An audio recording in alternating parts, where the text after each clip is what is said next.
Access Sacramento presents Hometown Sports Game of the Week.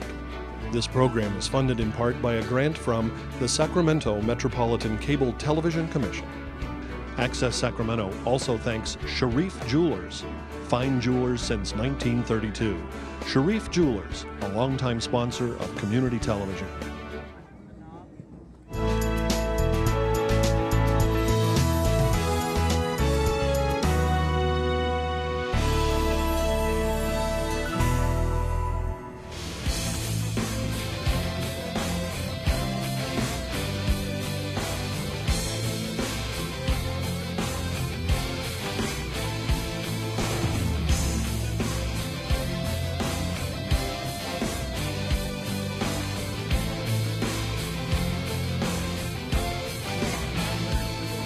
We have reached quarterfinal round action in the CIF Sac-Joaquin section Les Schwab Tires Football Championships, and after a slew of first round lopsided scores, the field of teams is thinning and the drama is increasing.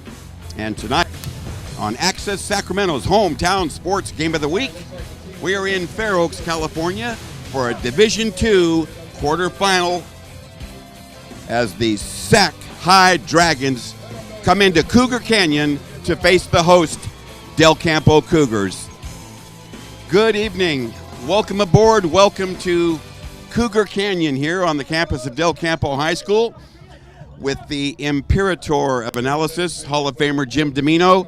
I'm Will James. We welcome you aboard, and especially so tonight. If you want to look at all the factors contributing to this matchup, Coach Domino, it would appear we couldn't ask for anything else. This very well may be the top matchup around the section in any division. I think so. These two teams seem to be destined for one another. They're the two top defensive teams in the city, and here tonight they're clashed to find out who's the better ball club. I'll tell you, these teams can run, they can throw, they have every quality to go all the way. It's unfortunate we'll have one winner and loser tonight, but I'll tell you, you're going to see a ball game that should delight the fans from beginning to end. I would say a fan's delight, and certainly looking at the past history of these two teams, not much to show. They've only played a couple of times. The last time, however, was right here in Fair Oaks on this campus, and as you see there, a decisive victory. Well, Cougar Canyon was the scene of that ball game, Will.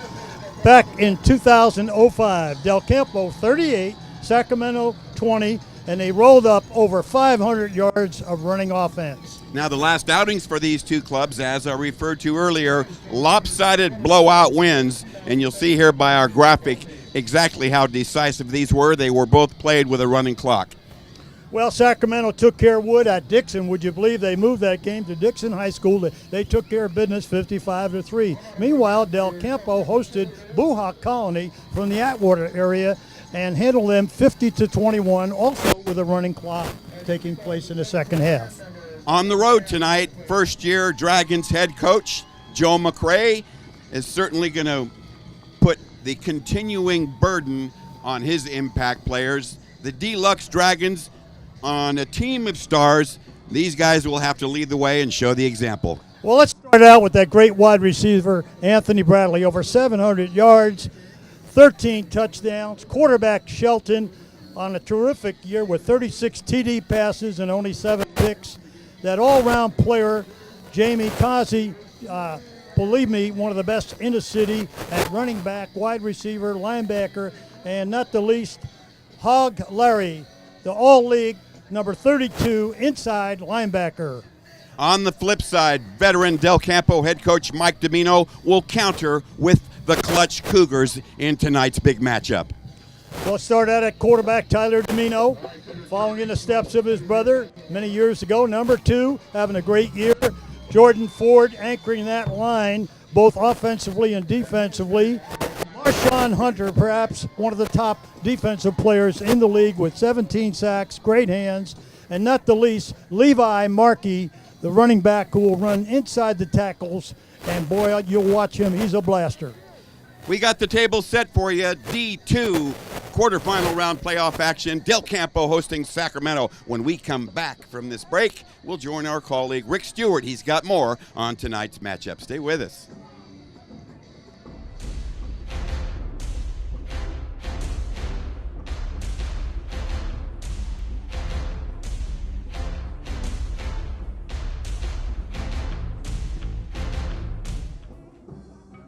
Me and my boy Matt had it good. He had catnip that was off the hook. But one day, he brings a girl home, and she's allergic to cats. Every sneeze was a nail in my coffin. Now I'm in a shelter. It's decent, but they don't even have Wi-Fi.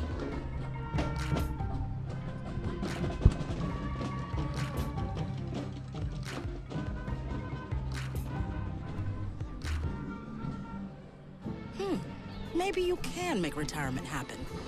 After all, you made this vacation happen. Double points with every purchase? Cleverly merging promotions. Love it. Cross-referencing travel sites. And booking all your flights with those... Vouchers. I got us pumped. They were like, oh. But now they're like... Aloha. You aced this vacation. Now get the tips you need to get on track at aceyourretirement.org.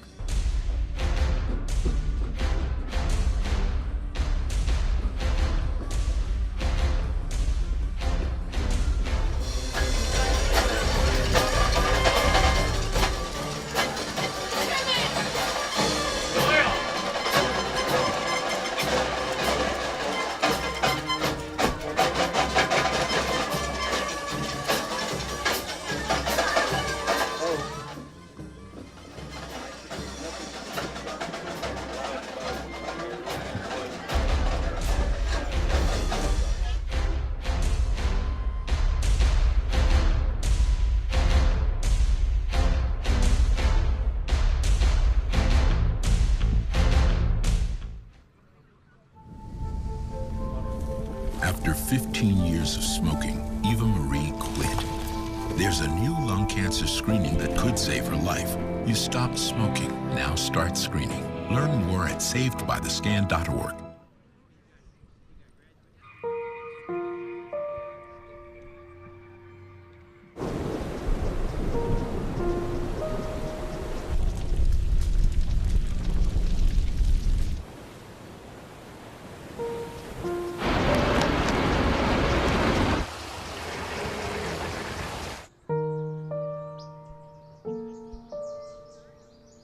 Don't wait.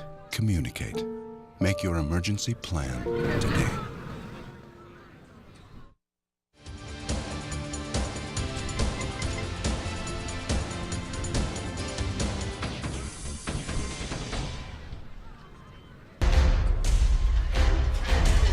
Yep.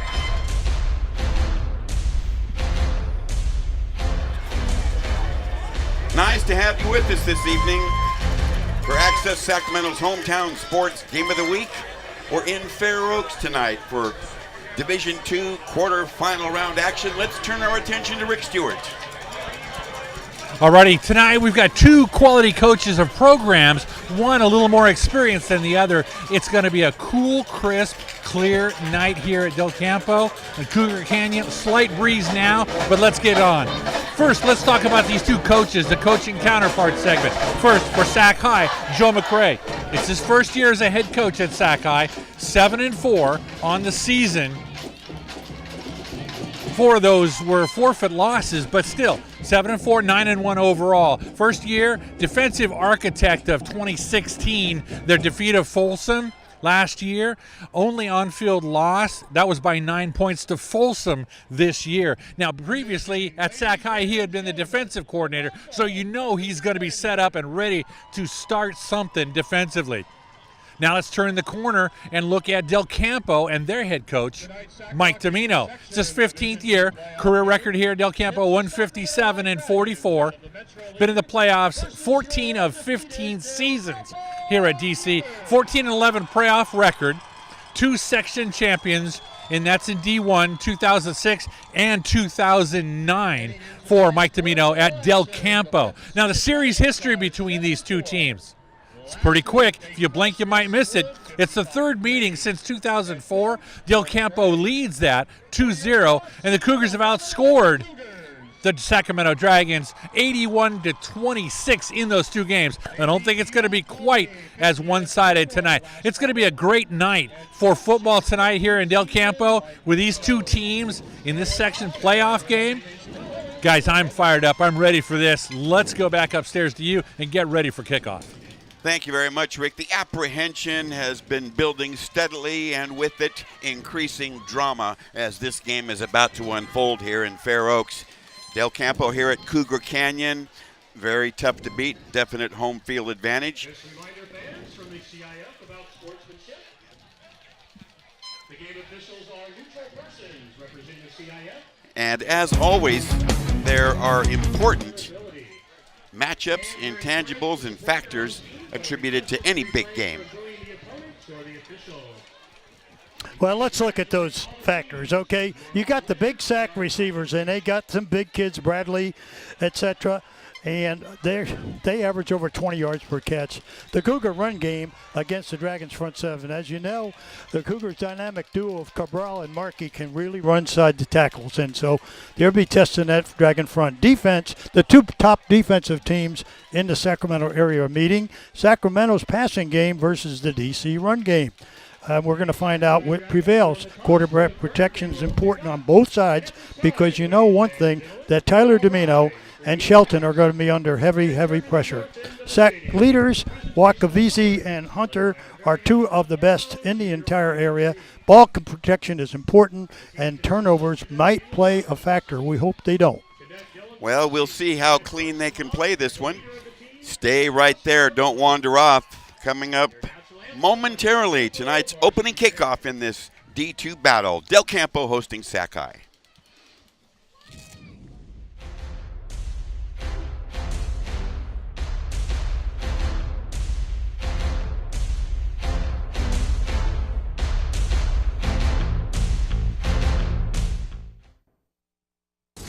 Oh, emojis! I thought the conversation just got dumber. Ugh, internet trolls, just ignore them. I like you just the way you are. I believe in you! She's a hugger. Give her a squeeze. Help up the hand. Ah, there you go. Thanks, mate. You're killing it, Jane!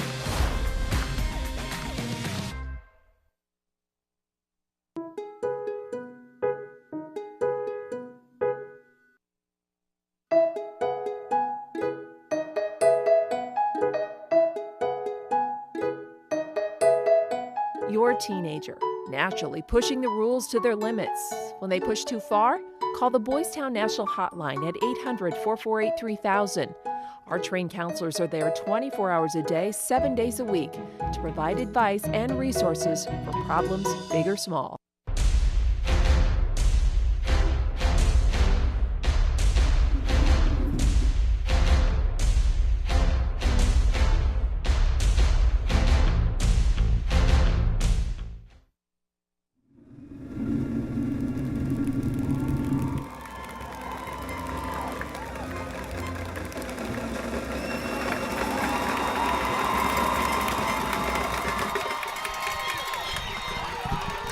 Well, we are ready. I hope you're ready. And with that in mind, you better go ahead and cinch your seatbelt a little bit tighter. It's going to be a bumpy night here in Fair Oaks. Two Dynamite Ball Clubs squaring off. Sac-High visiting Del Campo. Sac, the number 5 seed. Del Campo, the number 4. And saddled with the responsibility of keeping this game fair and square with all calls good is our hand-picked crew from the NCOA that will monitor tonight's ball game. Veteran Ray Pulley leading the way. He will wear the white cap as our game referee. Tony Karbowski, the ump. Head linesman Abraham Samuel. Line judge tonight, Zeth Verdon. And it'll be Mike Dominguez serving as our back judge. Just as much pressure on the officials monitoring as there are on the players and coaches. And to give you an idea of conditions here at this hour, temperatures at 53, pretty much clear as a bell with a mild wind and at least 10 miles visibility. So ideal conditions, big crowd here on the home side for Del Campo, and I'm rather shocked to see a meager turnout for the visitors. I think I can see all 78 of them supporting the Sac-High Dragons. That's sure surprising, Will. I mean, really surprising when you get a big game of this magnitude here and not far to go. Well, Sac-High will kick off as Del Campo deferred, having won the coin toss. And to do the honors for the Dragons, a strong-legged clutch kicker, Esau Perez, to do the booting. Short and toward the right side of the field, backing up and taking it. Ish. And a good run back that'll give them excellent field position. Ish Cisneros with the run back, and that's where we start 1st and 10 for the Cougars, and we'll check out their offensive alignment. It's a good one. They come in averaging better than 43 points per game. Tyler Domino with 32 touchdown passes at the helm. Markey and Cabral, the sensational running backs. The wideouts, Braun, Hunter, the star tight end, and a dynamite O-line that will figure big tonight, anchored by Jordan Ford. So here we go. Del Campo in their home royal blue trimmed in gold. The Sac Dragons in their road whites trimmed in purple. First play from scrimmage, wanting right, big hole. A terrific play on first down as Cabral shows the speed and barges nearly up to the midfield stripe. On defense, this is a terrifying defense. They have manhandled all opponents this year, including Folsom. Wakavesi is leading the section in sacks. Jalen Henderson, a 3-year starter.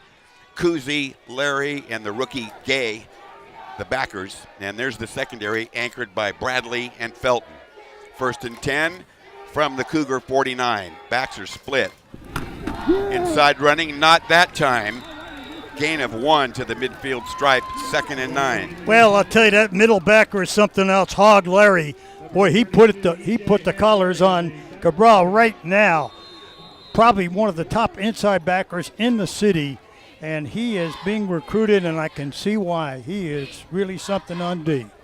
2nd and 9 upcoming. The football at the 50. Hag Larry with 94 tackles on the season, leading the Dragons in that department. Tyler Domino handed to Cabral, work left. Nice little hole, and he punches forward to the Sac-High 46.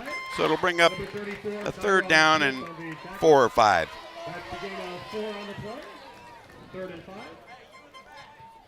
+4 for Cabral after that nice burst on his first carry, so he's off to a good start. He led the section in rushing a year ago. Well, this year he's divided the duties with Markey, and collectively they've gone over 2,000. Which Cabral did himself. Triple wide receivers. They go to Markey, working left, slips a tackle, barrels forward, tries to power up for the flag, and he may be just short. We'll see about the spot. They're going to put it at the Sac 42. So 4th and 1, it looks like. Yeah, short about a half a yard, Will, and I'm assuming, obviously, in this field position, they got to go for it.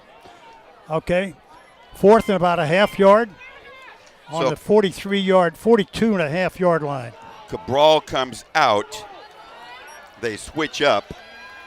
Here it is, turn and give, right side. Power plus 1st down carry for the Cougars.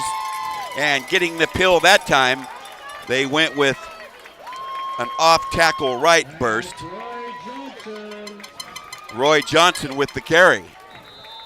Well, you'll see him both at linebacker and at fullback here tonight. Here's a replay of that last carry right there. And what? To me, he made it by a foot, but I don't like the spot, Will. Oh, I don't either. My goodness. Believe me, from up here in our camera work, why it shouldn't have been that close. Well, we've got a momentary stoppage, an apparent measurement upcoming.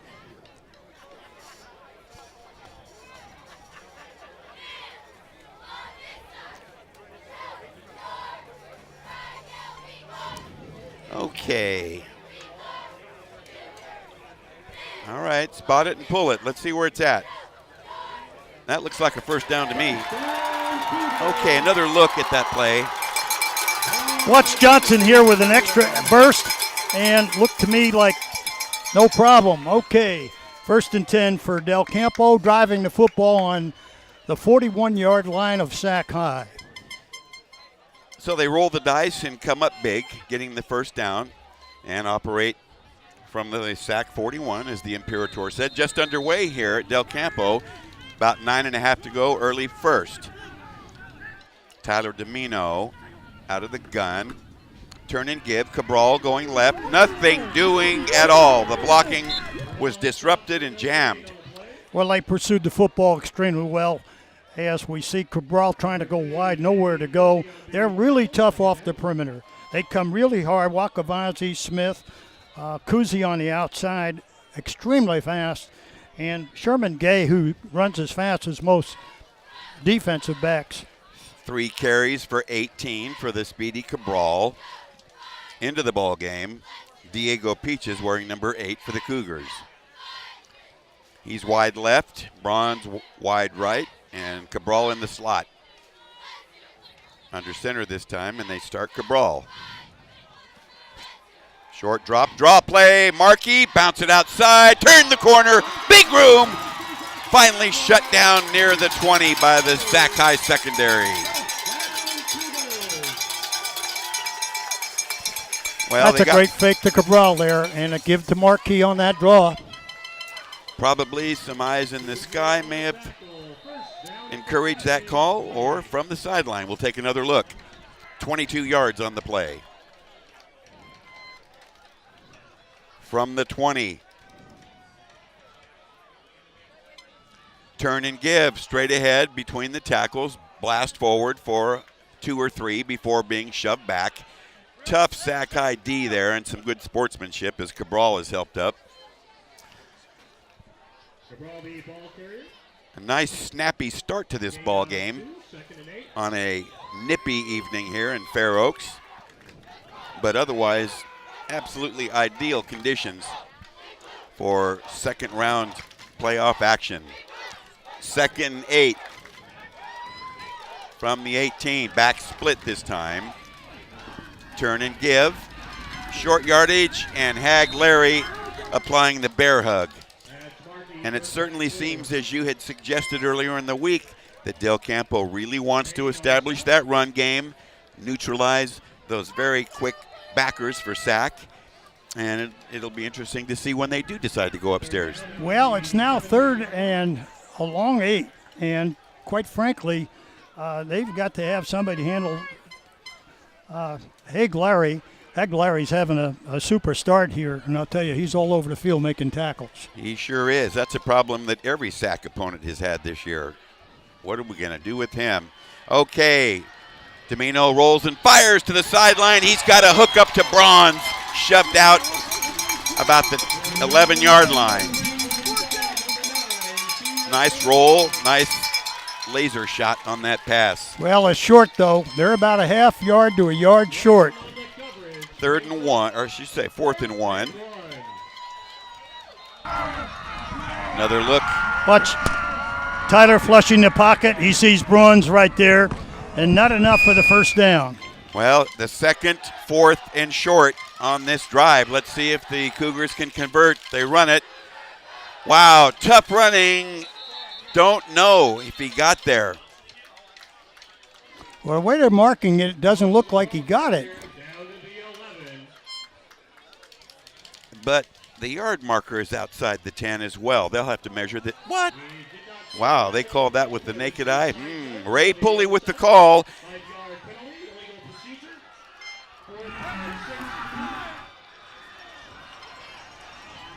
Well, it can't be 4th and 6 if Sac High has the ball, so we'll assume that the penalty was declined. So the ball goes over on downs after a concerted drive of 11 plays. They come up short, and here's Sac High's first possession from the Dragon 10, an explosive offense led by Derek Shelton at quarterback. from the gun. Shelton wants to throw right away. Looks right and throws deep. Bradley got a hand on it, but overthrown. Decent coverage by Bronze, but a step short. Shelton with 39 touchdown passes this year, and he's got a dynamite running back, a couple of them, in fact, with Felton and Kuzi, and then 4 wideouts that will make you pay if they're not well defended. Then the O-line has held up well. Jalen Henderson, a 3-year starter. As we go here now on second down.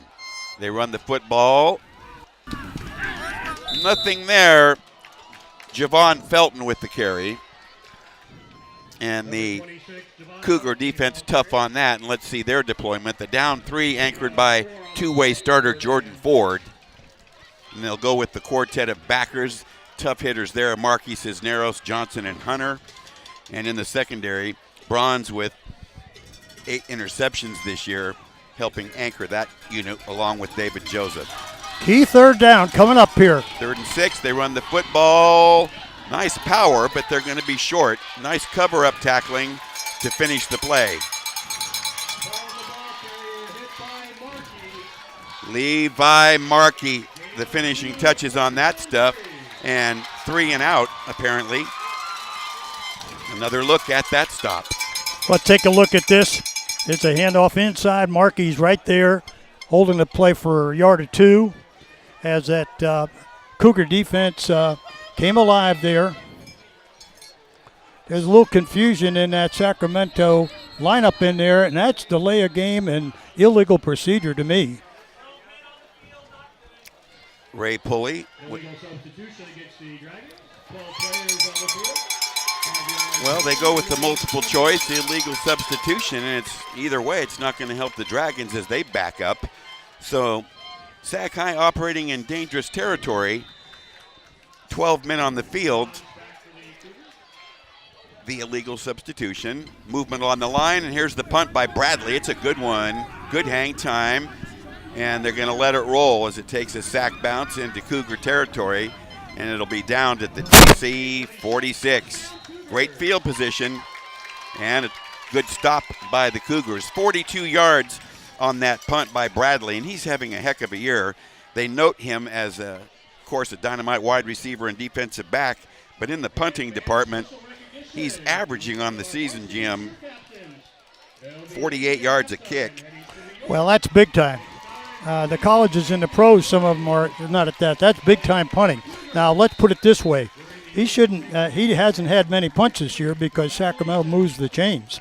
And really, he hasn't had probably that many punts, but that is a terrific average. It is indeed, and he's a fine all-around athlete. The 48-yard average is based on 5 punts covering 240 yards, but he's had a long of 67, and he's put 2 inside the 20. First down, turn and hand off, blast up the middle for nearly 5 before being shoved back on the play. And the line got off extremely quick that time for the Cougars. And Cabral's really getting a workout early on. Well, he certainly is. He's not a big guy. He's a very tough guy. He's a wrestler. And I'll tell you, he's got speed galore. And for his size, 160, 65 pounds, I'll tell you what, he can take a hit. 5 carries for 24 here in the first quarter for Greg Cabral, stabilizing that DC ground game. Quick hitch, right side. A catch and a spin by Bronze, but he's dropped on a sure tackle, covering up in the secondary. Kuzi to finish the play as they get just a few on the play to the Sac High 47 or 8. We'll see where they spot. Well, it brings once again a third down and about 4. Didn't get much on that one. No, just a couple, and again, a nice spin move by Bronze, but Kuzi was right there to fill that gap. I'll tell you, Kuzi is a very gifted athlete, and certainly Bronze found that out right now. Double wide receivers to the left, and a flag flies. False start on the offense. 5-yard penalty. Still third down. Well, that's an unforced mistake there. Somebody didn't know the snap count or just over anxious. Well, it's quite a difference. You're going from 3rd and 4 now to 3 and 9. 3rd and 9. Big difference in what your play call is. Okay, it looks like an obvious passing down. One never knows, but we'll keep an eye on those Sac-High blitzers. They lead the section in sacks. Well, yeah, they'll come hard off the edge. There they are in a 4-man front, dropping 8 into coverage. Tyler Domino out of the gun is back in motion. It's Markey. He throws it to Joseph, and it's completely wiped out by 4 Dragons who converge on him. Nowhere to go, and forces Del Campo into a punting situation. Boy, Hag Larry is really something. He was in on that stop with a couple of teammates, but what sportsmanship. He loves to play football, and it's not beyond him to help up the opponent or pat him on the back. That's what we like to see more of. And that penalty put the Cougars back into from a 3rd and 4 to a 3rd and 9, and not enough yardage on that. 3 for 3 passing, but a meager total of just 10 yards thus far. That's all they've run is a few short patterns. And I'm sure that'll open up before this evening's over. So punt situation, a high snap. Let's see what happens. A nice recovery on that by Ray. And look at that DC roll inside the 10 to the 9. Well, give Ray credit for recovering that ball and kicking it that far end over end. Wow. That was outstanding. 42 yards on an emergency recovery and quick punt to get the Cougars off the hook, particularly the long snapper. Another look for you. There you see Ray back in punt formation. And now we snap it back there and watch the ball go over his head. Watch the recovery by Ray. He takes it, boots it, gets a good end over end. 1st and 10 from the Sac 9. Up the gut running, a slip, a get up, and a little burst to get outside the 10. Gain of a couple. Nice concerted effort there. Kuzi, a standout on both sides of the line of scrimmage. Well, Kuzi can do it all, and he's a sizable back. So Sac deploys 2 wideouts to each side. Looking here at a 2nd and long 7. Shelton, left sideline route. What a catch! But they call it incomplete. No, they call it complete. That was a phenomenal effort that time. Tanner really out-jumped Bronze. He surely did. And, for a moment there, Bronze had both of his hands on it too, I believe. He did, but Tanner wanted it a little more. 27 yards on the play. Shelton to Tanner, 1st down Dragons. Operating from their 40. Run play for about 3. And look at this concentration by the outstanding wideout, Tanner of Sac-High. If you want Tanner, watch his catch. Ball goes up high. Shelton puts it up high. He out-jumps Bronze in pretty good position. No, that's tremendous effort there. 1st down now. 2nd after that play. 2nd down coming up from the 44-yard line of Sac. Shelton bombing away. Bradley leaping high. And a tremendous interception. Bronze coming with it up big. And that marks Bronze, I think, 9th interception this year. But it does. The teams trade pilferage and another dynamic play. Well, Shelton going deep. He has his man deep down there. But look at the concentration on Bronze. He's trying to go deep to his big man, Bradley. Bronze with a great play. The ball slightly overthrown as you saw Bradley trying to extend and got a hand on it, but that's what cost the Dragons there. Terrific effort by Bronze. So the Cougars have it 1st and 10 from the DC 16.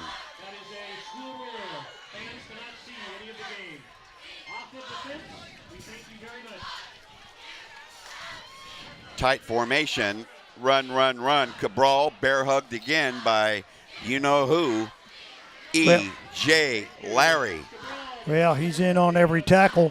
Yes, he is. And it appears to me that the Cougars, I know they're down deep in their territory, but they really have got to go to the pass earlier than just 3rd down.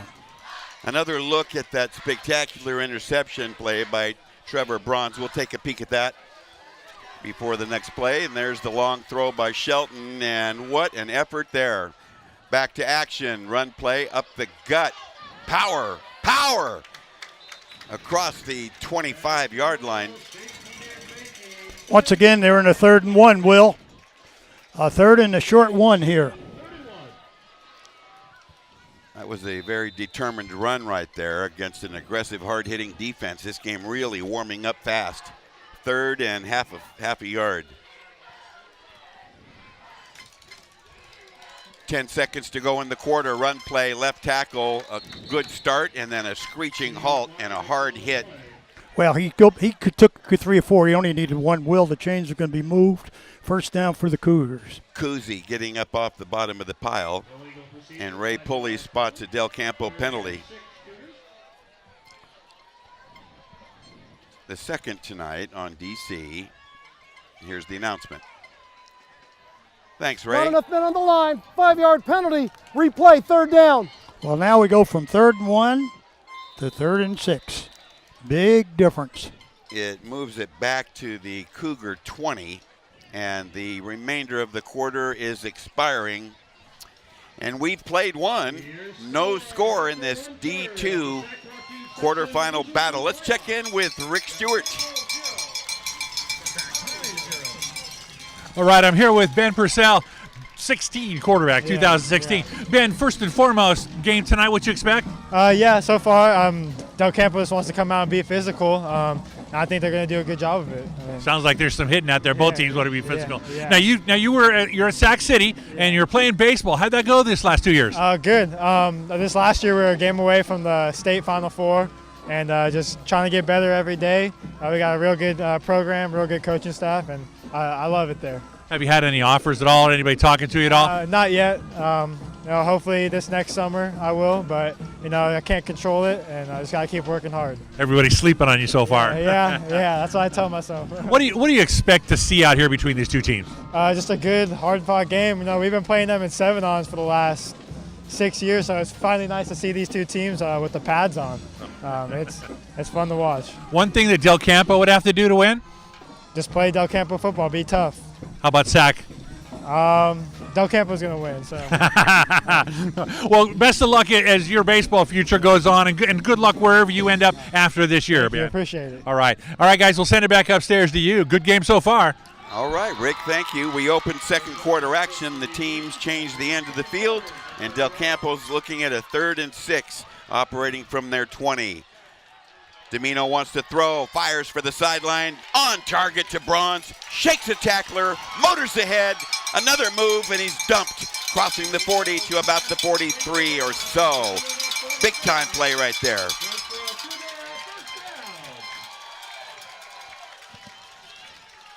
Gain of 24 on the play. Let's have another look at that. Domino rolls out of the pocket, flushes, and he goes quick to the out to Bronze. Bronze shakes the tackle, picks up another 3 or 4 yards before he's taken down here on the shoestring tackle. Gain of 24. Cabral working right. They string it out. He turns the corner, though, but runs into disaster. That's a late hit down there. Flags fly from into the bench. 2 different officials. I rather doubt that'll be against Del Campo. But that play was strung out beautifully and sealed up just as Cabral was starting to turn.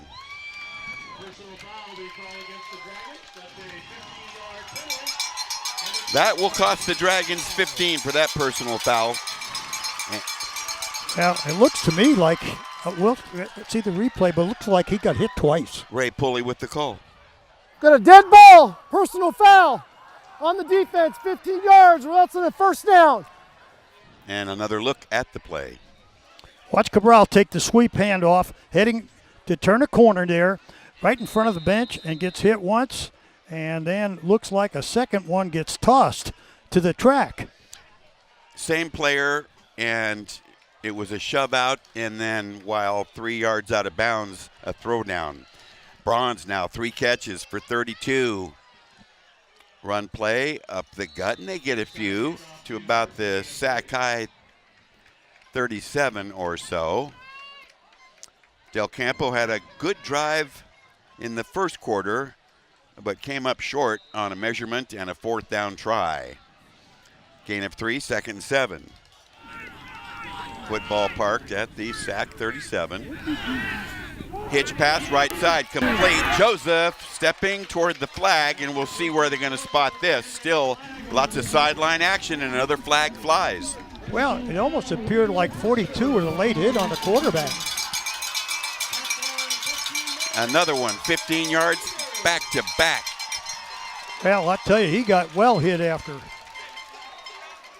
Well, I'm quite sure that defensive guru and head coach Joe McRae not pleased with that. His team is playing well enough to do their hitting inbounds, and Ray Pulley will give us the call.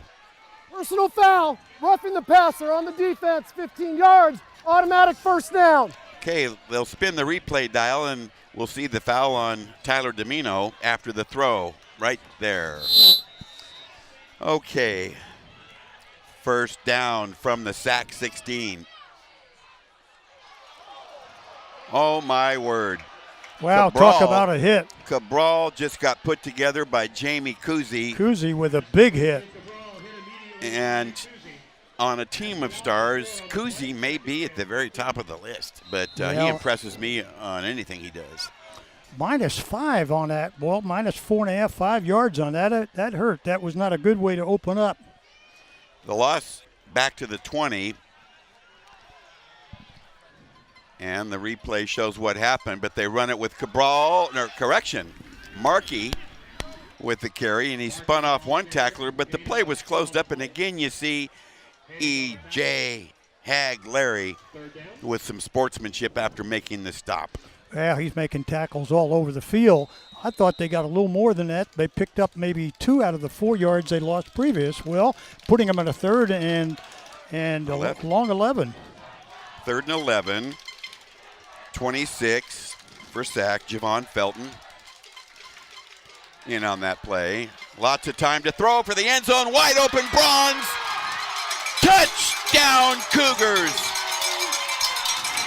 From 18 yards, a great pass route because he was all alone and a heck of a strike.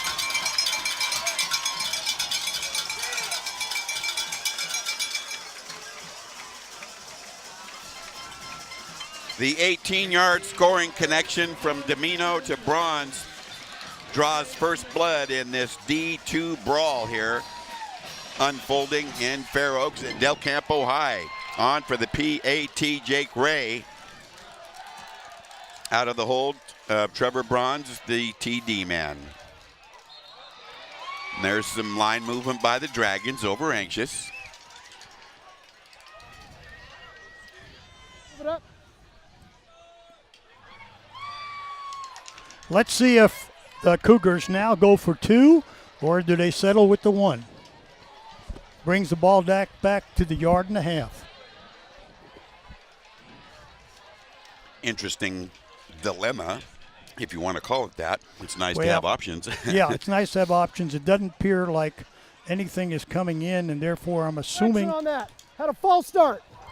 Your end over here. Oh, is that right? A correction. So they'll penalize the Cougars 5 for a false start, reported a little tardy there. Wow. However, it should not be that much of an adverse effect, but we'll see. Ray, 5 yards further back. Spot, boot, plenty of D, and got it at 9:43 of the second. Del Campo breaks out on top 7-0, and it's because Tyler Domino found his favorite target, Bronze. We'll be right back for more of the Hometown Sports Game of the Week.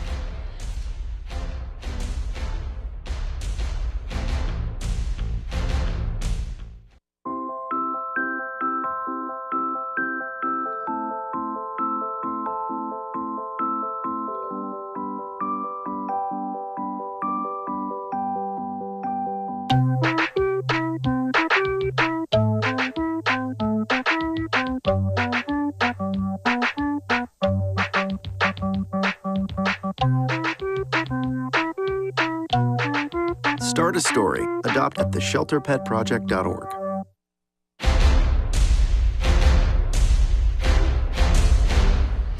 Hitting pay dirt here with a pinpoint strike. Domino on target with bronze. And that opens the scoring here in this D2 quarterfinal rounder. And we figured this one would be tight in every regard with two tremendous ball clubs. In total offense, Del Campo 122, Sac 42. As Ray prepares to kick off. And they need to be very wary of, right there, Devon Drayton, number 4, working to the far side. Dangerous run back artist, and he's finally surrounded and dropped near the 20. Well, good coverage. He tried to go to the wide side field to the bench, but once again, the Cougars recovered on that far side, and they had a lot of people around the ball. That young man right there, just a sophomore, has had a blistering hot season his first year on the varsity, and we'll amplify that a little bit later and specify some of his accomplishments. Right now, though, Derek Shelton and the Dragons open shop with routine field position at their 20. It looks like they could go short here all day, but he prefers to go long. He looks left all the way and fires, and he's got a hook up to the left sideline. That was very, very well done because the receiver there was double teamed, and the pass was right on the money to Tanner. Well, Tanner, thus far, looks like their leading receiver tonight. They pick up 6 on the play. We'll make it 2nd and 4 from the Sac 26. They deploy 3 wide receivers to the near side. They run the football. Well, I don't know what we got there. We've got Javon Felton with the carry. And, you know, we have seen lots of flags fly tonight so far. And I hope that smooths out along the way. We got a late hit on one of the Cougars. Well, there's a significant walk-off right now that's going to open up field position for the Dragons. Foul, illegal helmet contact on the defense. 15 yards results in a first down. Well, here's how that happened. Another look at that play. And they say illegal helmet contact. Let's take a look at it. So Felton got dropped hard, but they called the penalty. So they'll now work with a 1st and 10 from the Sac 44. Shelton rolls, looks, fires. Wow, overthrown by a mile and picked off in the secondary. David Joseph with the second DC theft on Derek Shelton. Well, he's got 2 for the night, and well, I recall an evening we did with Folsom, and he got 2. There you see Shelton flushing the pocket. He's going outside to his receiver, and watch Joseph go to the football. Not a well-thrown pass, but an extraordinary defensive effort there to get the second turnover for the Cougars. So DC will open up 1st and 10 from their 36-yard line. On top 7-0 here, still early in the second. This is Hunter changing positions on the line. Turn and give, left side running. Cabral. Nowhere for the Cabral. Very well done. The rookie linebacker getting Sherman another Gay. start. Yes, he's been very impressive. Nice tackle. Sherman Gay. He's only played sparingly this year, but he's registered 20 tackles, has a sack, a fumble recovery, and an interception pick 6. No gain, 2nd and 10. Double wideouts to the right. Cabral comes in motion to the near side. Big pressure, but Domino gets away from it, scrambles, looking, throws on the run, and he's got Cabral, who's dropped immediately in the secondary by Moore as he makes a gain to the 40. Well, watch Domino. He's got to flush the pocket. Tyler flushes the pocket right, then reverses his field left. He's got pressure coming from all over. Cuts back to the left. 3rd and 6 from the DC 40. but whistles are going to prevent this play. And Sac-High wants to regroup. They've got a timeout, and we'll take one as well. Don't wander off. We'll be right back for more of the Hometown Sports Game of the Week.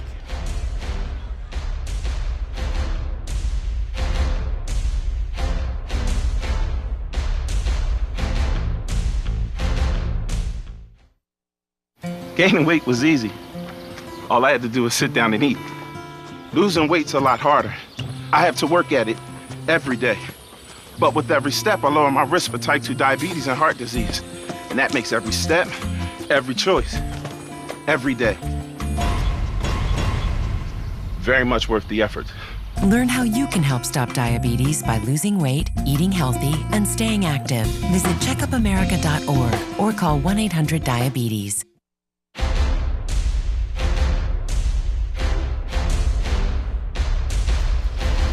Well, we're happy you're with us tonight. We've got Superior High School football playoff action. We're at Del Campo High. This is a D2 quarterfinal round matchup.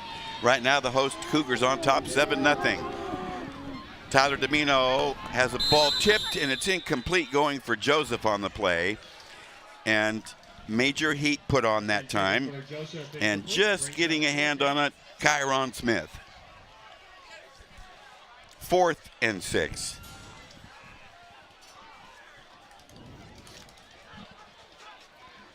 Punt formation shown by the Cougars after the substitution.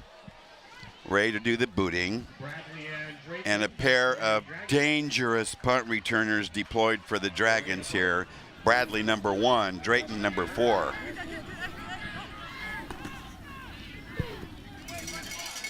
Decent punt, and they're going to let it bounce. And it takes a little bit of a Del Campo trickle inside the Sac 30 to about the 27-yard line where it's down. So an effective no return punt. But the Dragons have the pill again, and they'll open up at their 27, trailing it 7-0. Well, as billed, we have a great defensive battle going on. Well, very little scoring. And there you see Joseph. Unfortunately, that pass was off his fingertips, and that was the first incomplete pass of the night, I believe. It was, and it was Joseph with that big interception to shut down that previous Sac possession. So here's Shelton out of the gun, double wide left, double wide right. Looks left all the way, fires over the middle, high and broken up, nearly picked. Matoyer slicing in front of the intended receiver. Well, it looks like those Cougar defensive backs are aggressive tonight going to the football. Yes, what pass intended for Michael Williams in there. A high throw. And once again, Matoyer got up with him. Excellent read. 2nd and 10. Shelton a little bit, I don't know if he's rattled or not, but he's thrown 2 picks and was well off target there. Turn and give, they're going to run it, and there's nowhere to go. That play was stuffed by 3 Cougars on the run by Kuzi.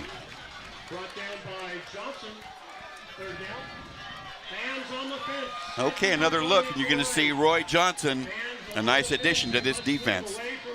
Number 6. Thank you. In the stands only. Fans paid their money too. They don't want to see your hair.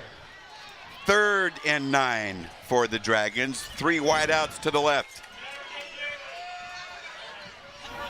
Shelton looks to the right, sideline route to Bradley, and he's got a hook up, and it looks like first down yardage to the Sac 39. Well, Bronze is playing him pretty loose there, giving him a quick, easy 8-yard out route. Understandable. Sounds reasonable. Okay, so fresh set of downs. Perhaps that'll settle down Shelton, who's had a rocky start in this game. And again, they deploy 3 receivers to the left, but they run it with Kuzi. He breaks a tackle and shows a burst for another first down to the DC 49. Well, he's a big physical back, Will, and he showed it on that. He runs like a fullback.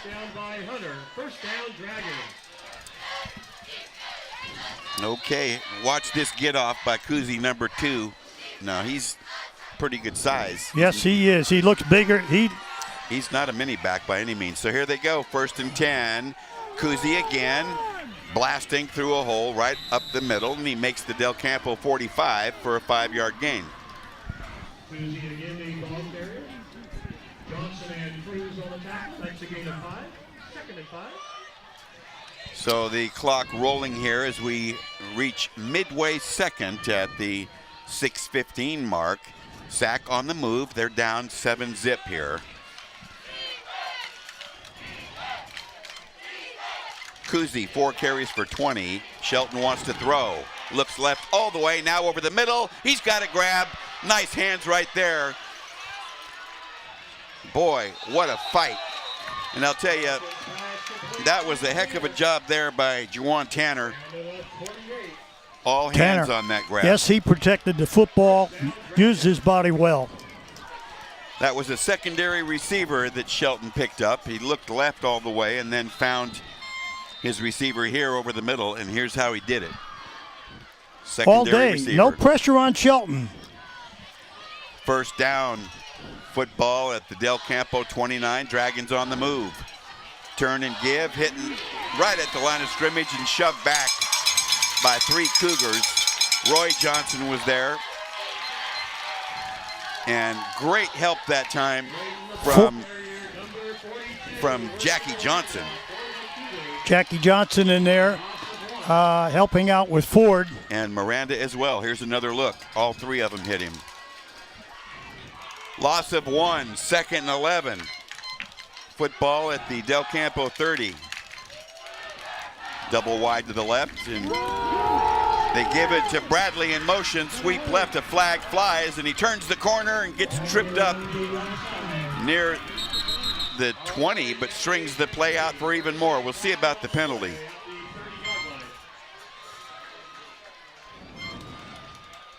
That was a very determined run right there when it looked like Del Campo had sufficient people to shut that down. Bradley. And I'll tell you, they're getting a lot of mileage out of Tanner and Bradley. But the penalties have hurt them. 2 personal fouls in that scoring drive. And now here's Ray Pulley with the news. Holding on the offense. 10 yards from the spot of the foul. Replay, 2nd down.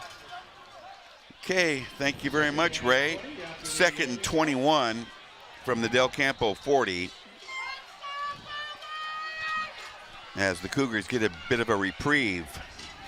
Double wide left and right. Shelton from the gun. Now Kuzi goes out, throw on the run, way out of bounds. Well, he's under heavy pressure. Boy, that was heavy, tremendous pressure by Jake Ray. 3rd. That's the first time he was rushed in a while, and it affected his throw, no question. They're getting in pretty much, again, it's early in this football game, but I wouldn't be surprised me if they consider this 4-down territory for Sac High. I wouldn't either. Shelton now 4 for 9 for 61 plus a pair of picks. A huge 3rd and 21. Drop play, Kuzi, big room right up the gut. And he finally gets dropped crossing the Del Campo 25, shy of a first, but he probably got about 15 of that 21. Well, that was a big call. That's a great call by their bench and a great run by Kuzi right up the middle for 16 big yards. I'll tell you, he rumbled. There's the rumble right there on your replay, and it's going to bring up 4th and 4, just as you said, Coach, 4-down territory. Let's see what they come up with. 2 left and 2 right. Kuzi hit in the backfield and dropped. Wow. Roy Johnson coming up I'll big tell again. you, big play by the Cougars. Nothing doing. So each team in roughly the same spot on the field fails on 4th and short. Exactly. Watch this Cougar defense come alive here. Roy Johnson all over the place making tackles tonight, Will. You bet. 1st and 10 upcoming from the Del Campo 23. And what made that tackle so impressive was what we call the wrap-up. Both arms around Kuzi. He couldn't move his legs. Excellent fundamental tackling. And whistles are going to stop this play.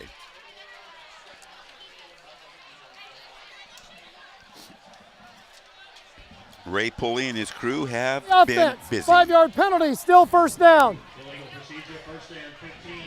I think that's 3 illegal procedures tonight on Del Campo. It cost them 5 to make it 1st and 15.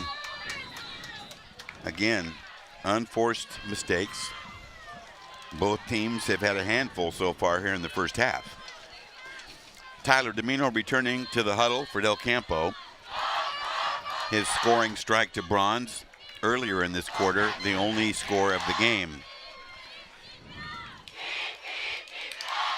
A delay is gobbled by Kuzi and the ever-present defense of Sac-High. And it does somewhat resemble wrestling, yes, tag team. We got 2nd and long yardage here now. The Cougars are trying to use the clock a little bit, but you know, it would help if they could move the chains and make a couple of first downs here, hold possession of the football through the half. And these are key downs for the Sac defense to hold them and get another opportunity to go down the field. 2nd and 15 from the Cougar 19. 3.5 to go in the half. Big hole left side, barreling through there. Huge yardage for Markey. Levi Markey, a first down for the Cougars. That's a big hole. A big money run by Markey. Let's take a look at this, Will. There was a gaping hole there as he runs off tackle. It's wide open. Missed blocked by the secondary, and a couple drag on, and he moves the chains. 18 yards on the blast by Markey. First down, Cougars. Inside running again by Markey. Break another tackle across midfield. Inside the Sac 45. Levi Markey. Markey's on the run. We talked about those running backs. Cabral, Mr. Outside. Markey, Mr. Inside. 19 yards after an 18-yard carry. He's racking it up, and there you see classy Cougars combo, and they have dominated all year, and that O-line has opened it up. Time out on the field. It comes at the 3:09 late second with DC on top, 7-zip. Markey now 7 carries for 69, and none more impressive than those last 2 for 19 and 18. Well, he did. There were holes, Will, but then he took people with him. And I wouldn't be surprised if Sac-High needs to reassess their defense a little bit, but establishing the run game early, even though they didn't make that 4th and short, it solidified their ground game potential and neutralized some of the linebacking for Sac. Well, on top of it, Will, it's good clock management. It's keeping the ball away from a very potent Sac offense, Will. Markey, 7 carries for 69. Cabral, 10 for 34. There's your classy combo. Look at this. An amazing effort to escape, but the rampaging Dragon defense wouldn't allow it. Cabral collared, and tremendous leakage on that play. Big time leakage. They were ready for that wide play, and I don't know if I like that call on first down, and you take about an 8-9 yard loss where they were in outstanding field position, Will. Well, they go from the Sac 45 to their own 48. Clock rolling. Tyler Domino flushed and gets off a pass to Joseph just as he is about to be hit. And a big carry just shy of a first, but an emergency bailout play that was beautifully handled.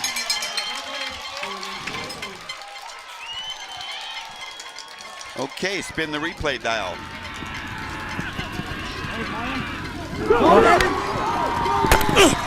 Oh, yes.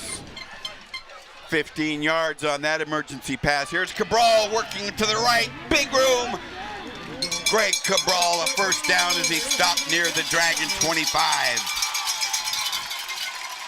Cougars impressively on the move, mixing the passing and run game beautifully. Easy on the tackle.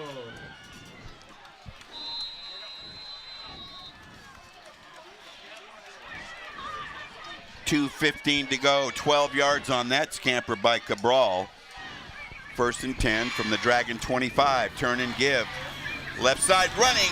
A nice tackle from behind there to prevent further damage. And Johnson with the carry on the play. Johnson filling in there for Cabral, giving him a break. Cougars showing a little urgency, but we've got no timeout. No, just trying to get an injured 42 off the field, Will, on the far side. Well, we hope that's nothing serious. A leg injury of some kind. Start the clock, says Ray Pulley. Here we go. 1:50 left. Late second quarter. Boom! Wow, Hey, Mr. Larry. Hag Larry just ate that alive. Well, he took on Johnson right now for about a 4-yard loss, key loss. Now we go from a 2nd and short to 3rd and 7. Watch Larry. E.J. Larry, 32. Sorry, not this time. Well, he is showing us outstanding defensive play tonight. 3-year starter for that young man. Clock rolling with 1:15 to go. Tyler Domino has time, looking, firing, got a man wide open. Not out of bounds, but he's inside the 5, it looks like. Let's see where they spot him. Still 1:04 left. Excellent decision making by Tyler Domino that time, and we're going to see him showing cool, calm, and poised. Watch Tyler back to pass, flushes the pocket, keeps his eyes downfield. There he is, his favorite target, bronze again. 17 yards on that connection. Less than a minute to go, clock rolling, football at the 4. Power backfield, Markey, cut to the goal line, touchdown Cougars from 4 yards out, lead by Markey. I'll tell you, he had a hole again, Will. It looks like that defensive front is getting a little tired this quarter. Let's take a look at this. Here you see a handoff to Markey, running inside, outside, and nobody there. The line blocking again, superb. Take a bow. Jordan Ford, Alan N.A., Jake Ray, and now on for the PAT. Mr. Ray himself, spot, boot, plenty, and got it. At 44 seconds, late second, the Cougars strike again, and on the ground this time as Markey takes it home. We'll be right back for more of the Hometown Sports Game of the Week.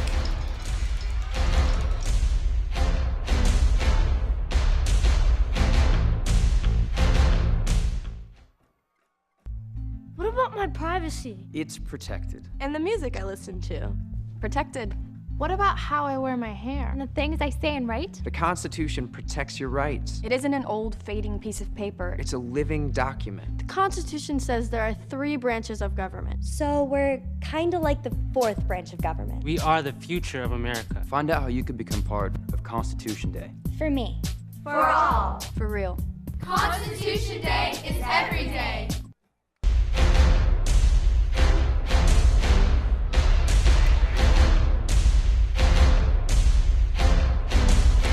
Del Campo completing a 77-yard drive in 10 plays. It took about 3.5 minutes, and it pushes that Cougar lead now to 14-zip against this dynamite Sac Dragon defense.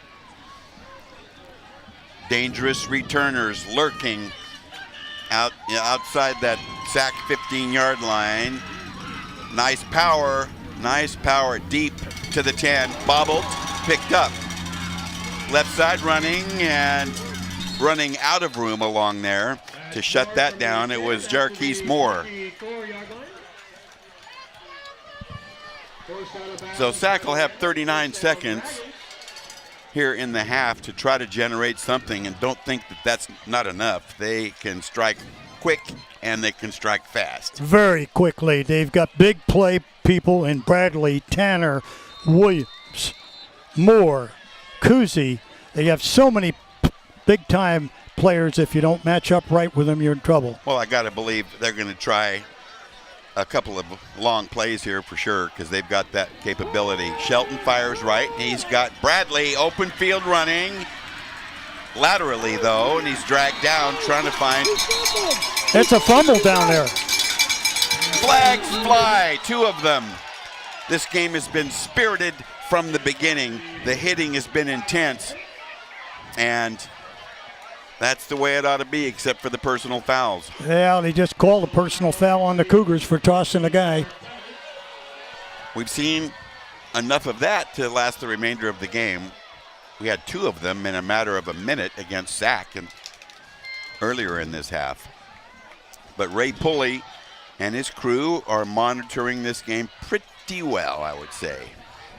And there's the walk-off, and it's going to hurt Del Campo. Shelton and the Dragons can definitely strike from midfield. Well, dead ball, personal foul on the defense. 15-yard penalty results in a first down. Okay, 1st and 10, and here's the replay.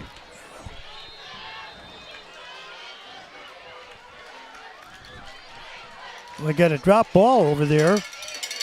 Out of the gun, Shelton. Over the middle, overthrown by a mile. Bradley, the intended receiver, as he split Matoya and Bronze, but off target.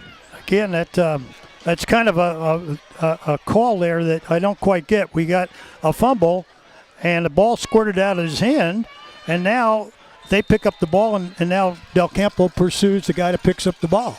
I'll tell you, Coach, I'm glad I don't have to explain that to anybody. I mean, so here the Dragons go on 2nd down, draw play again, running room up the middle.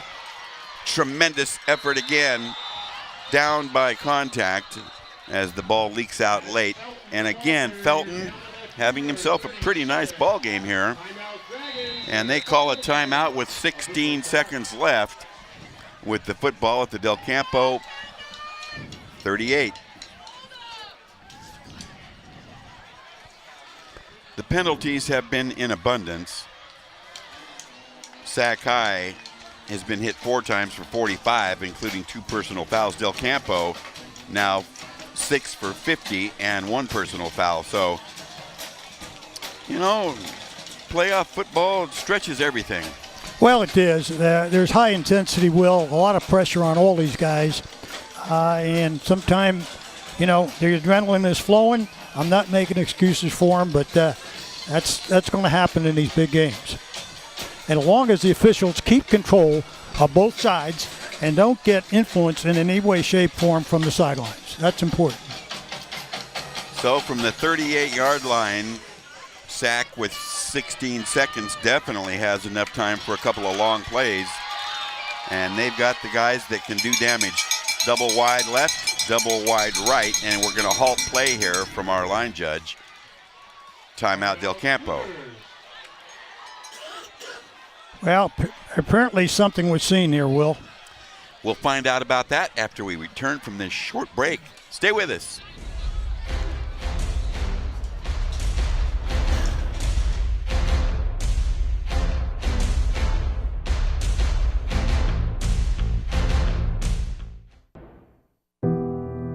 Facing life's difficulties takes strength and determination.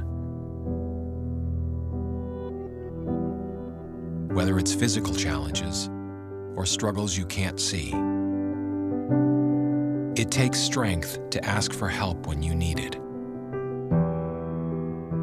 Learn how other veterans have reached out and hear their stories of strength and recovery at maketheconnection.net.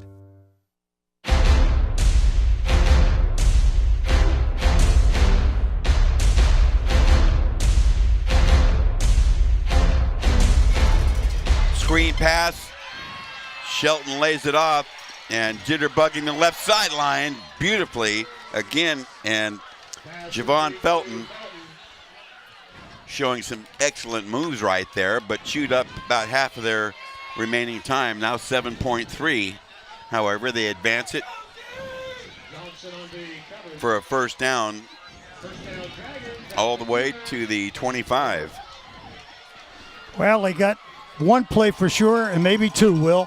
Depends if he get out of bounds. Now, will they go to the end zone on this one? Yes, they will. Gain of 13 on that last play. They want pay dirt. Shelton for the end zone. Got a man out there. A leaping grab, but was he in bounds? No. Touchdown, Dragons.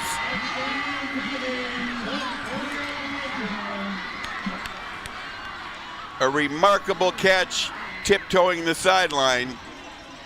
And we will need another look because that was dazzling. Shelton going deep to the corner.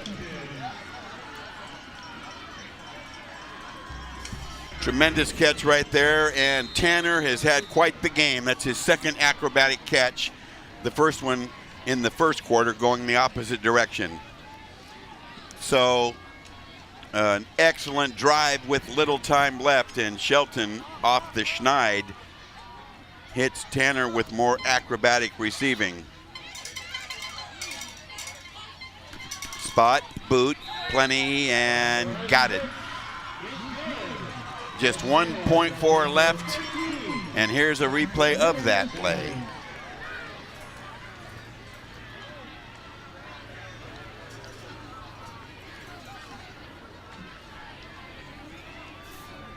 David Joseph, the DC defender who was right there, but the ball was put in a perfect spot for Tanner to try to reach for it, and he was able to come up with it. 14-7, things just tightened up in a hurry on that hurry-up offense drive, and one more look at that sideline play.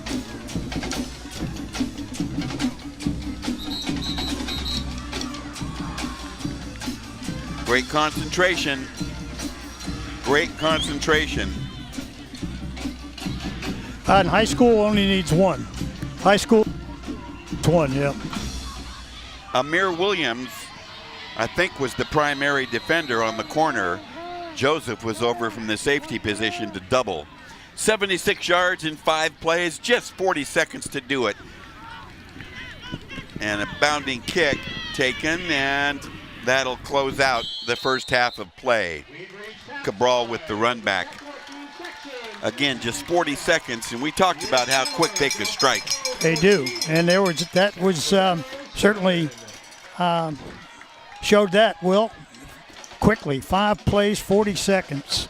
Getting out of bounds on the far side was important for them to stop that clock. Oh, it was indeed. And we have got a ball game here as they chop the lead in half.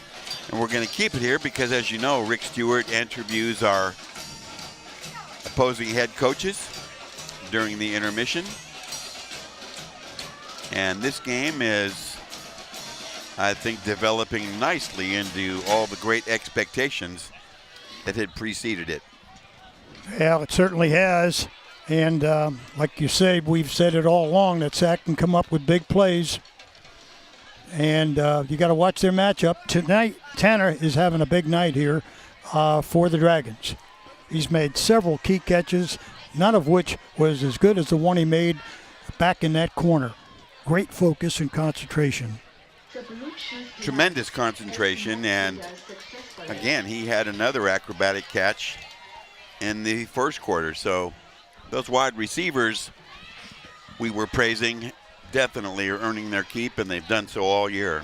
Well, they have. They have big play, and you never know. They're never out of any game. The crowd coming alive in this one as the drama continues to mount. And that last score by Sacramento certainly tightened things up. Let's join Rick Stewart with DC head coach Mike Domino. Rick? All right, Coach, first half impressions? I think we played well, and I think they played well, but the shouldn't have gave a touchdown there with 6 seconds. We told the guys they got to go fade or wheel route, and our corner should have gotten beat, but, he did. So, and they made a hell of a play. Okay, your defense has played real well against their passing game so far. A couple of big interceptions, stopped drive. A couple times where you've stopped them on 4th down running, too. Yeah. I think we made some good stops, and I think it would have been nice to have a touchdown on that first drive we had. I don't know how many plays it was, but we're trying to consume the clock, and we were successful on the first drive, but we came away with no points, and that's the only thing offensively that I'm worried about, that I'm a little bit concerned about.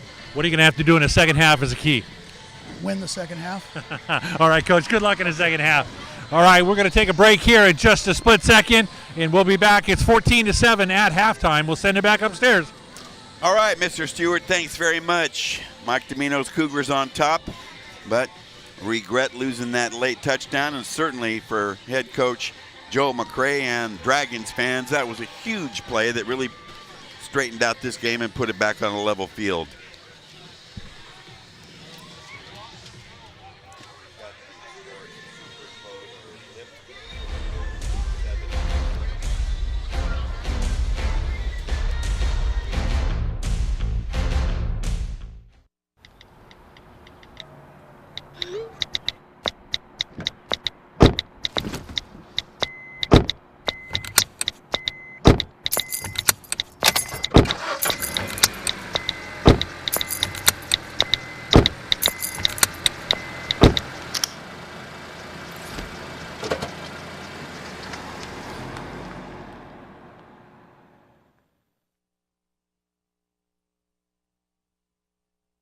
Hey, you. Yeah, you. Getting that college education. What are you gonna do? Graduate and take some office job? Be like everybody else? Or will you dare do something different? Like, be a teacher. You could be my teacher. You got the skills. The smarts? Yes, you. You could be the teacher I never forget. That'd be cool. Does that corporate job even have recess? What are you gonna make of yourself? What are you gonna make of me?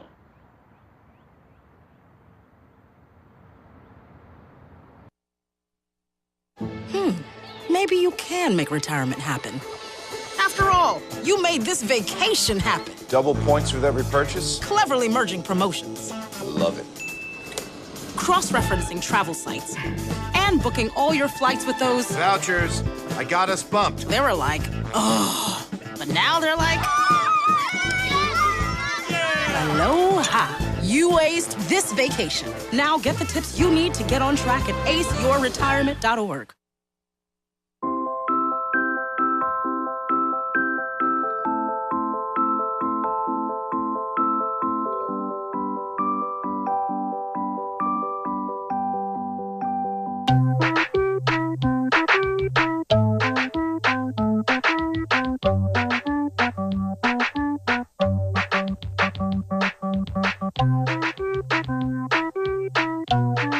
Start a story. Adopt at theshelterpetproject.org.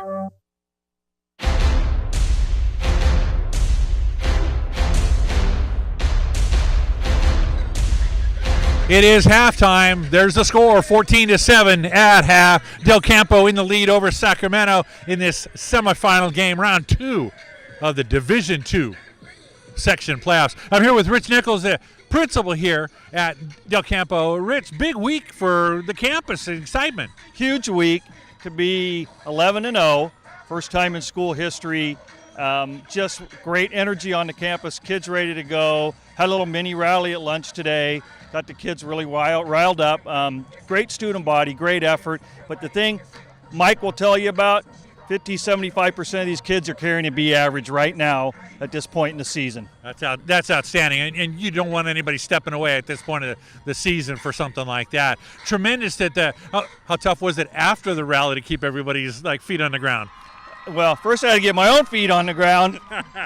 Then we had to get them all back in class, but it's just been great. It's been a great run. The team is phenomenal. Like I've said before, the kids are awesome. Mike's doing a great job, and we just really embraced this whole run the team is on. So we're just hoping they can keep it up and keep it going through Thanksgiving week. Now, we heard a comment from the public address announcer here about the head cheerleaders are going back to New York for the Macy's Day Parade. Did I hear that correctly? You heard correctly. Our captains, in fact, they're getting ready to go. They've got to be at the airport at 4 in the morning. They fly back to New York, and then they get a day of just having some fun in New York, and then they learn some cheers, and then they participate in the Thanksgiving Day Parade. Wow, how cool is that? It's awesome. It's awesome. It's awesome. Yeah, that's going to be something. We may have to watch the parade just to see Del Campo, California. I watch it every year just for that. Yeah. Now, is this a regular thing they go back? They've gone for the last several years. Yes, they have. Wow, that's outstanding. Now, it's not just football here. We have some elite athletes in just about everything we do. Oh, we know that. We've been around enough to know that. You know, the spirit here on campus, have you ever seen it higher? I have not. I've been here in 2 stints, and it's just phenomenal. The entire campus staff, or even the custodians, have embraced what these kids are doing, and they're just really cheering them on. Best team you've ever seen? This may be the best team I've ever seen. A little hesitation there. I have a lot of friends in a lot of places, and I want to keep them. Oh, no, I was referring awesome. to Del Campo, of course, Yeah, obviously. These kids are just phenomenal. Well, it's a tough first half, and it's a close game. We expected a close game. Both these two teams are very defensive, so it's been what we expected, obviously. Rich, thanks for spending some time with us, and I appreciate all the support you guys give us when we come out here. Thank you. We love having you. All right, we're going to take a break here. It's halftime. We'll be right back after this break. It's 14-7, Del Campo in the lead at halftime over Sacramento. Come on back.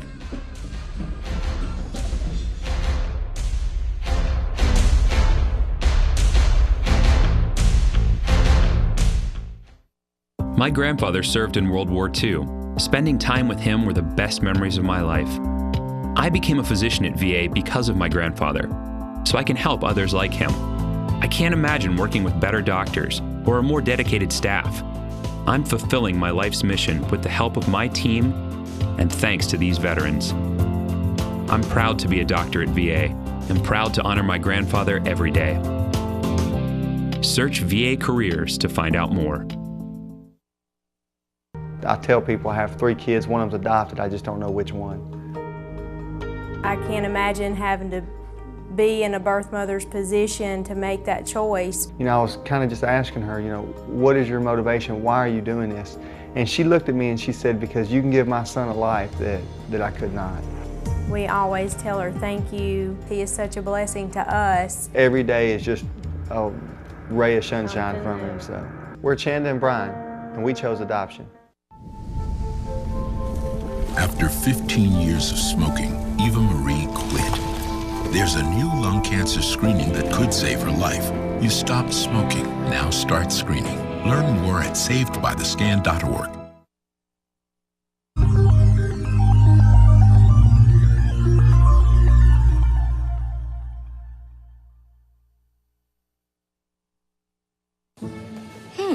Maybe you can make retirement happen. After all, you made her college years happen. Opening that education savings account when she was little. Spearheading a campus tour. And another, and another, and another, and another. Bam! Deciphering financial aid. She was like, what? And now she's like, you aced planning for college. Now get the tips you need to get on track at aceyourretirement.org.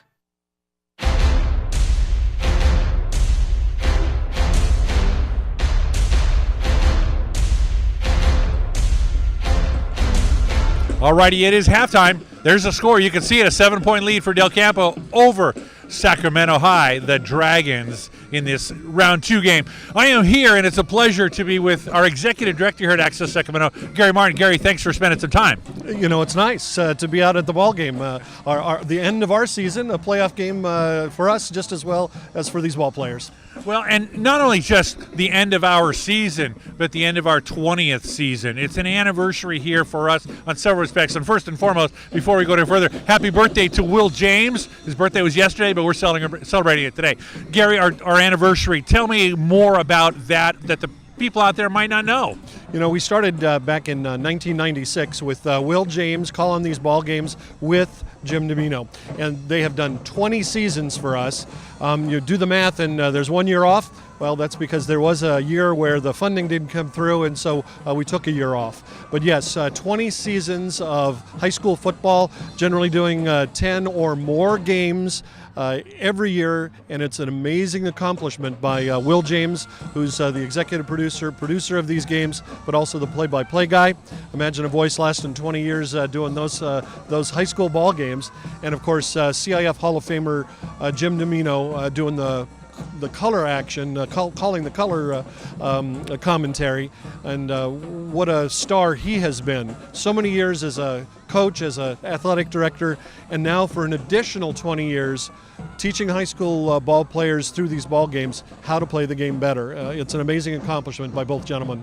Now, there's more to this story in the background. Not only are you executive director now, but before you became executive director, you were spending time at another job, but you were doing something else for Game of the Week. Tell me about that. Well, that's true. Prior to becoming executive director at Access Sacramento 4 years ago, I was at Cosumnes River College, where I was a professor of radio, TV, and film. And for the last 4 years of that, actually 5 seasons, I actually sat in the control truck, calling the camera shots, calling the replays, adding the graphics, working with this great team. And now an additional 4 years where I'm writing the checks and sitting in the booth helping the guys with a few statistics. Well, your grip on technology with what we do in that is showing probably to all the viewers out there that they're hearing on the parabolic mic some of the outstanding sounds of the game. That was special coming up with that this year. You know, in the last 3 years, we've made some amazing accomplishments in terms of technology, primarily shifting from the standard definition narrow screen to the high definition widescreen. The Cable Commission, Sacramento Metropolitan Cable Television Commission, over the last couple of years has done an outstanding job in funding our requests to put in the new HD truck that we've been using last season and this season. And now we have a great crew that's going with it as well. You said that I directed for 5 years of Game of the Week, but the person who's been doing it since I came into the executive director seat is Ronicia Harris, and she is a real star. She's our director of production and training. She is calling these shots right now, making sure that the camera operators get those best shots for the replay. She's the one who's put together the design for that truck, expanded our studio to HD. She's been the real production leader for us, and sitting there in the truck tonight calling this game, she's still at it. She's looking forward, I think, to a short vacation before basketball season starts. Well, I hear we're actually going to go with her and help her on her vacation. So, that could be really good for somebody. It might not be Roe, but, Now, what else is coming up on Access? Now, we've got things going on that benefit the community, but coming up soon. Well, even just tomorrow at 2 o'clock, we're going to be partnering with Sac State and the Big Sky Conference Network to put on the Causeway Classic. So if you tune in at 2 o'clock tomorrow afternoon on Access Sacramento, that's Cable 17, AT&T 14, or live streaming from accesssacramento.org, you can watch Sac State and UC Davis football live on Access Sacramento. The game is being produced by Sac State, and we are picking up that broadcast and adding a few things to it. But it's nice to have the Causeway Classic back on the air in the Sacramento region, and it's our partnership with Sac State that makes that happen. That game going all the way back to 1954 between UC Davis and Sac State. But it's not just sports we do here at Access. Right, exactly right. We produce our own Livewire show. We produce Listen Up, which is a music show. Those are things that we do. But apart from Game of the Week, we also have Hometown TV. And that's parades, workshops, panels, conference discussions, orchestra work. We were just at the Rancho Cordova Light Orchestra that's being edited and put into action right now. So some outstanding stuff coming up. Had a speaker series at Sac State involving the United Nations Association, which is based here in Sacramento County. So we do a lot of great work in the community, sharing those stories and providing full-length coverage of things in the community that otherwise just don't make it onto television, but still important parts of what the community has to share with our residents, and important information that would otherwise not be in the community without Access Sacramento. Outstanding. Well, thank you for coming in and spending some time with us tonight, Gary, and helping people out there that don't really know, other than football, what's going on with us. It's been a pleasure to be able to interact with you over schooling time and your career there, but also within Access. It's been a tremendous. Well, Rick, it's nice having you on the sidelines as well, doing all these interviews and working basketball with Will James. It's great to have you part of the team as well. Outstanding. It's a lot of fun. Gary Martin, Executive Director here at Access Sacramento. It's halftime. Del Campo in the lead, 14-7 over Sacramento High. The Dragons trail here at halftime. We'll be right back after this.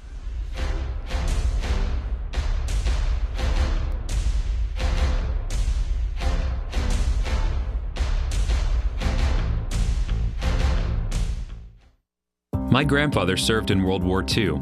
Spending time with him were the best memories of my life. I became a physician at VA because of my grandfather, so I can help others like him. I can't imagine working with better doctors or a more dedicated staff. I'm fulfilling my life's mission with the help of my team and thanks to these veterans. I'm proud to be a doctor at VA and proud to honor my grandfather every day. Search VA Careers to find out more. I tell people I have 3 kids, one of them's adopted, I just don't know which one. I can't imagine having to be in a birth mother's position to make that choice. You know, I was kind of just asking her, you know, what is your motivation? Why are you doing this? And she looked at me and she said, because you can give my son a life that I could not. We always tell her thank you. He is such a blessing to us. Every day is just a ray of sunshine from him. So we're Chanda and Brian, and we chose adoption. After 15 years of smoking, Eva Marie quit. There's a new lung cancer screening that could save her life. You stopped smoking, now start screening. Learn more at savedbythescan.org.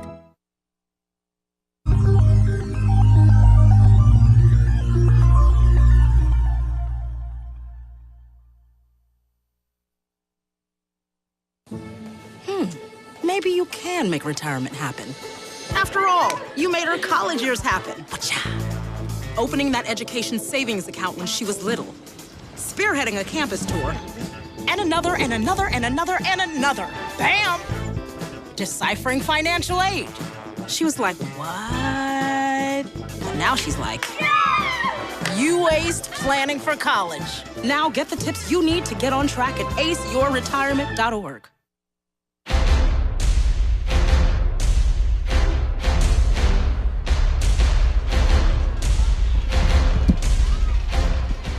Nice to have you with us this evening. We have a doozy underway here in Fair Oaks. We're at Del Campo High School. 14-7 the score. Del Campo on top. And the first half stats should be revealing as we take a gander of the numbers crunching by our executive statistician, Gary Martin.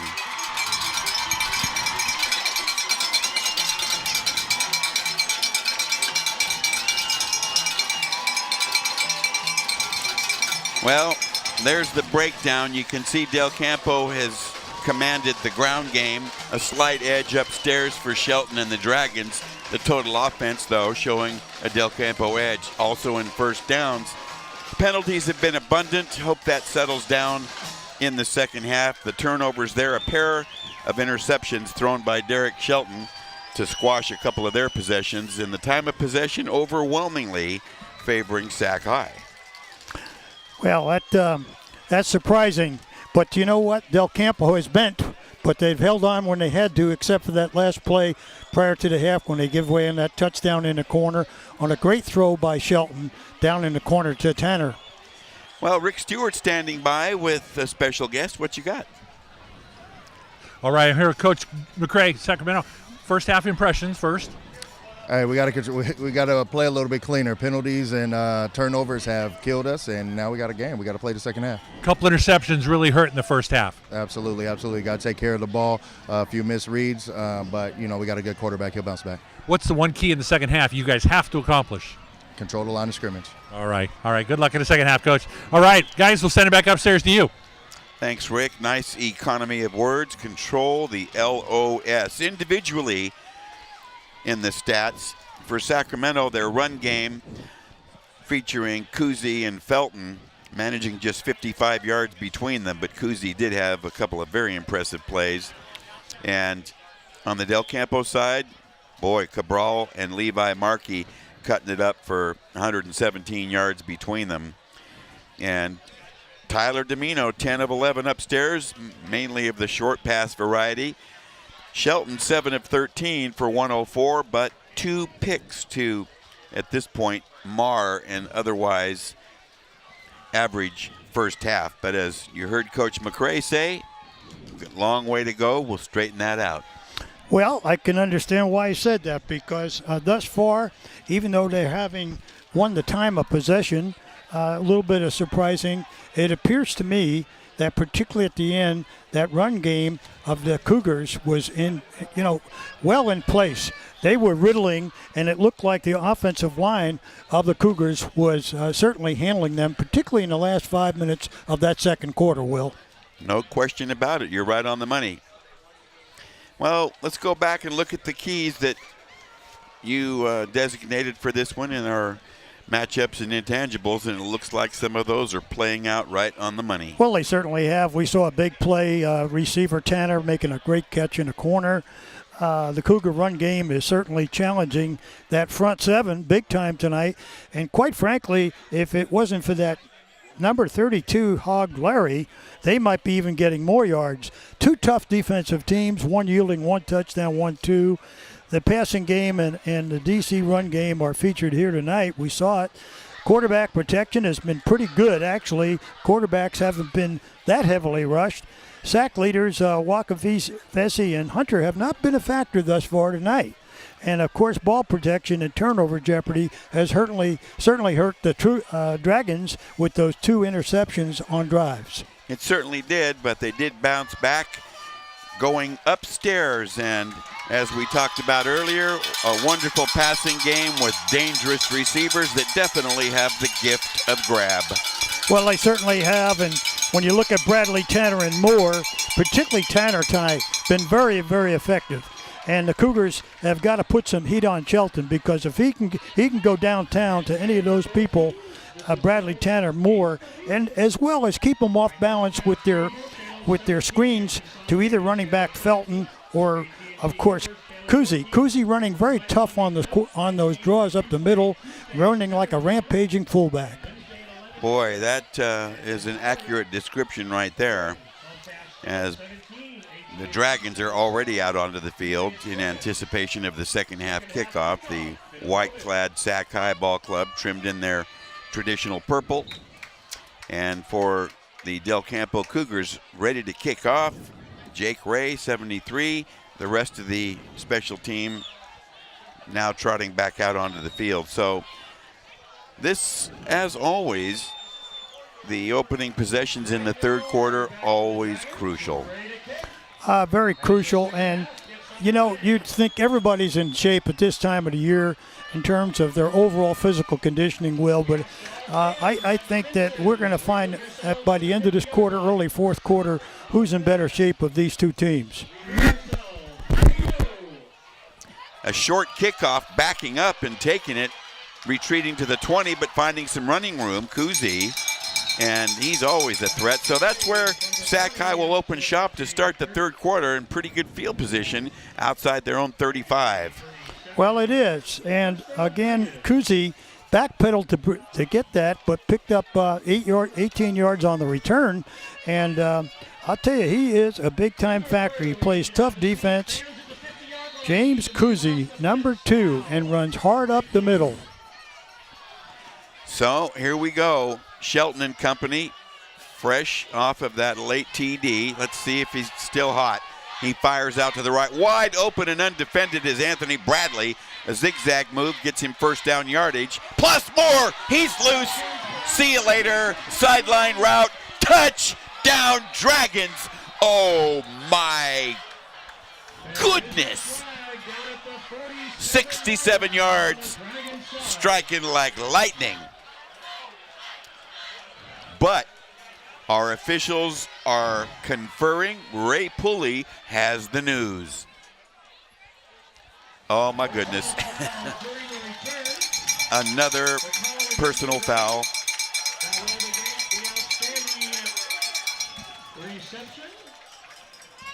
So I'm sure disappointment for Dragons fans, a reprieve for the Cougars who got stung. And that's that ultra speed we're talking about. He ran 50 yards with everybody chasing him. Well, a personal foul hit on a defenseless player, 15 yards from the spot of the foul. Replay, first down. Wow. Well, he did. He went to the house and showed exceptional speed, and that's why if he has qualifying grades, the colleges will be all over Bradley. Big-time prospect.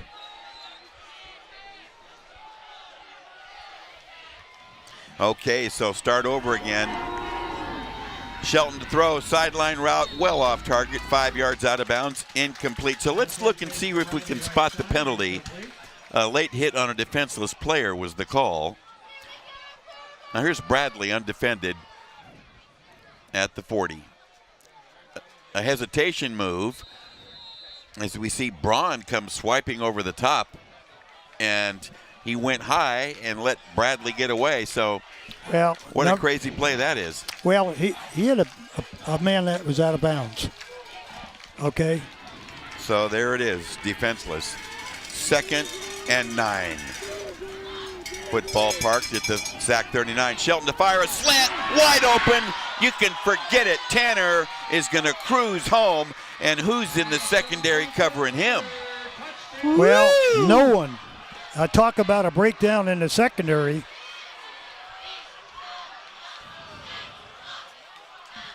Total breakdown in the secondary to Tanner. 61 yards, and here's how it happened. A slant, undefended, and basically a just nice 40-yard sprint.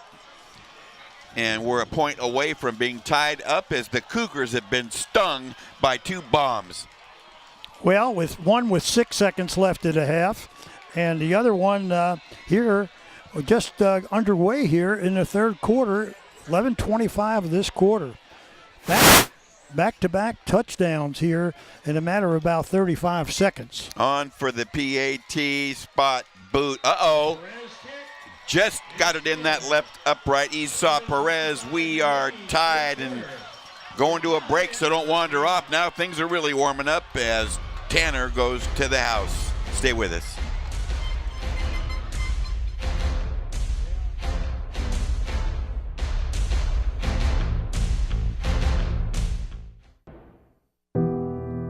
Facing life's difficulties takes strength and determination. Whether it's physical challenges or struggles you can't see, it takes strength to ask for help when you need it. Learn how other veterans have reached out and hear their stories of strength and recovery at maketheconnection.net.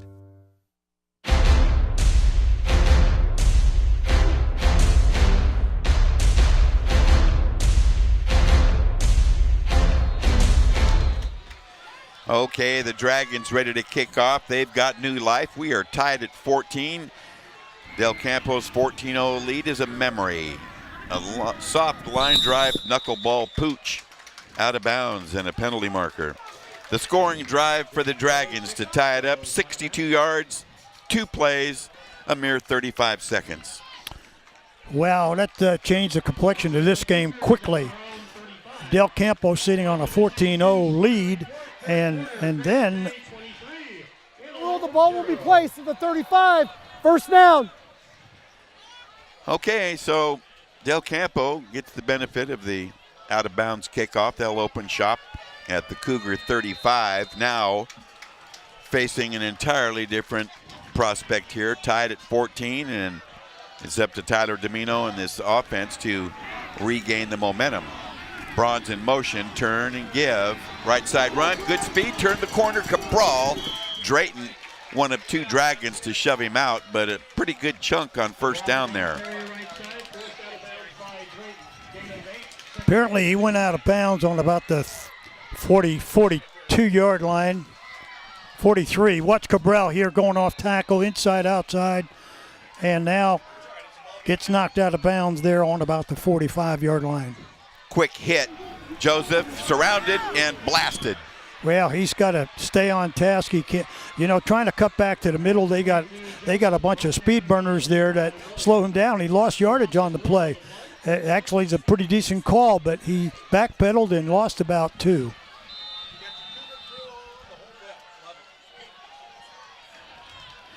Okay, 3rd and short. Draw play. Pow! That looks like first down yardage there. And Markey, along with Cabral, have been the men with that supercharged running game. Markey has run tough in here, moving the chains, and once again right up the middle for a first down. from the 46, no huddle offense. Cabral sweep left, strung out, blasted and driven back for a 2-yard loss. Wow, Bradley just... Well, once again, nowhere for Cabral to go. Well, this defense is rampaging, and Dr. Sackenstein and the Sacksters have wreaked havoc all year. Wakavesi leading the section in sacks, and you can see the culprits: Smith, Hag, Larry, Kuzi. Trouble and a sack. Well, Ronisia Harris called for that right on time. And there's the numbers by these guys. If you go to the bottom line, they've registered 58.5 sacks and 88 tackles for losses. That was one of them. Dynamite, rampaging defense here. Well, it appears that Wakavazi is now wearing 42, Will. That's what I'm trying to figure this out. I would think so. He's been on a number of plays. They switched him from 50, and we had another switch for Roy Johnson and another one for one of the secondary on the Cougars. Domino all night to throw, fires high for Bronze, who got drilled at the sideline while off his feet. That was somewhat of an inexpensive shot there, delivered by Drayton.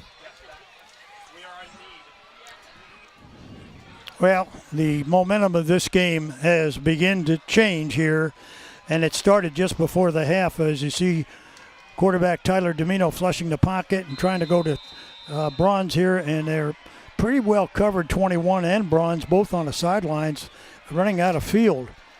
It appears like more pressure now is coming from that front. Taylor, Smith, and Henderson applying more pressure on Tyler Domino. Ray in punt formation, a good snap this time, and a pretty good boot, but directly toward one of the returners. However, they back off and let it roll. And I don't know why they're standing there watching the ball go backwards, but it's finally downed by Del Campo's punt return team. 31 yards on the punt, and above average field position now for the Dragons, and they're red hot right now. Well, right now the momentum has swung big time here at the start of the third quarter, and of course the balance of the second quarter, particularly the last 6 seconds when the Sac-High Dragons struck quickly in that far corner TD. They're short a person now, trying to get another guy in their lineup, and Sac-High is forced to use a timeout. Well, I'm sure Coach Joe McRae didn't want to spend one there. And we're going to step back ourselves for a brief 30, but don't wander off. We'll be right back.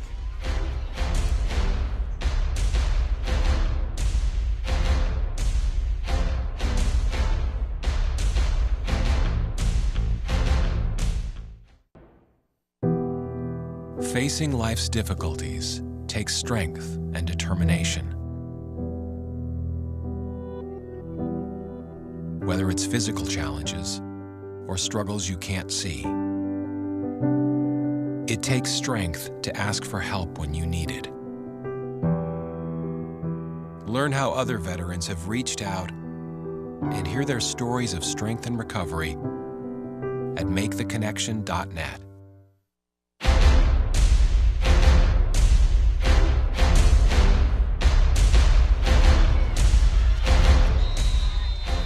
First and 10 from the Dragon 34, following a timeout.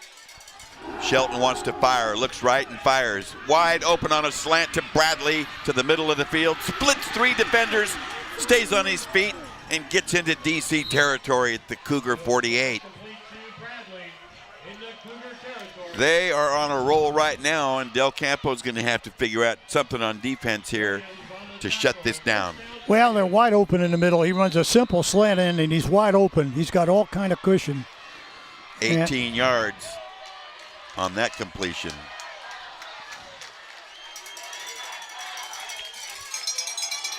Kuzi straight up the gut, bounces off 2 men and gets outside before Hunter drops him. Great second effort. Well, right now the Cougars aren't wrapping up on the inside tackling, and Kuzi's strong enough to break those tackles, and Sac has got great momentum going here right now, trying to get their plays off in short time. Sac-High speeding their tempo up. They want to go right now out of the gun. Again, Kuzi Boy, the second effort is so impressive. He got hit, and yards after contact, I believe they call it. He's excellent. Well, right now he's putting the heat on, really tackle as they move the chains. First down once again for the Dragons. From the Cougar 37, the Dragons continue to roll. It looks like they've found their niche. Out of the gun, Shelton to throw. Over the middle, wide open. Boy, oh boy, Moore. And here's a fumble, a strip away, and Del Campo has the pill. Wow, and it's Hungry Hunter. Shawn Hunter with the theft. Well, appears like the middle is wide open in the Del Campo secondary. I mean, there is huge holes there. Sac-High's third turnover of the game is costly, but we have an injured Dragon being attended to at the goal line. But as we'll see here, the thrust tonight, for the most part, for this gentleman playing two ways, and that's some heavy tonic that he's brought over to the Del Campo Cougars this season, Coach. It certainly has. Shawn Hunter has been a leader on and off the field. He's 21 catches, 510 yards. Of course, leading the defense with 93 tackles and 17 sacks, second only to Wakavese from Sac-High. So you have two of the big sack leaders here present tonight. And Marshawn with a big takeaway there, and that's the third turnover for the Dragons. Now that was an absolute pickpocket, and here's how he did it. Shawn Hunter, you're going to see him defending Dante Moore, number 10, and just go ahead. He tapped it away and grabbed it. Boy, what reaction. Didn't even hit the ground. Able to hold on after being hit from behind there on a shot by Tanner. So terrific there. And we see the Dragon coming off the field now, and for the most part under his own power. And that is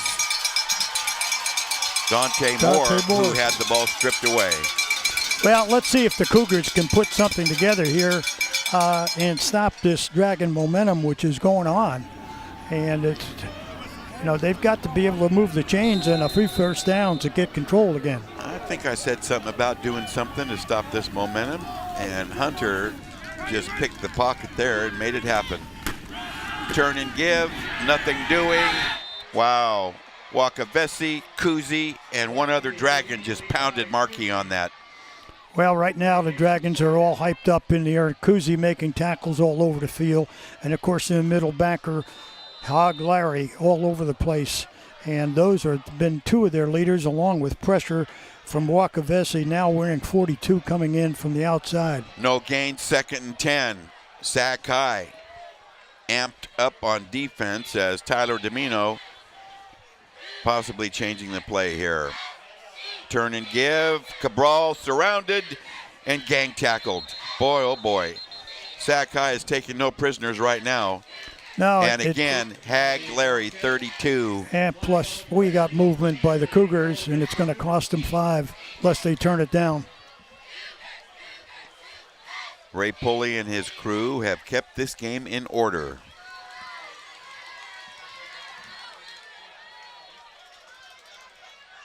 That penalty is declined. Brings up 3rd and 11 for the Cougars. Okay, well, Sac-High is gambling here that they can prevent a 3rd down conversion. But Tyler Domino has a way of making things happen in situations like this. Out of the gun, fake the handoff, look left. Has a swing pass complete, but it's short, and it's not going to do the job, as they tried to go to Hunter on that, but well defended. Well, it's going to force the Cougars to a punting situation. Well, there's our excellent split screen. Joe McCray to the left. He's happy about his team's comeback, but not about that fumble. And Mike Domino trying to put the Cougars back on track. It's been a complete reversal from their efficiency in the first half.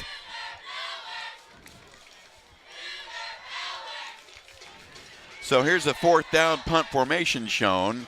Jake Ray.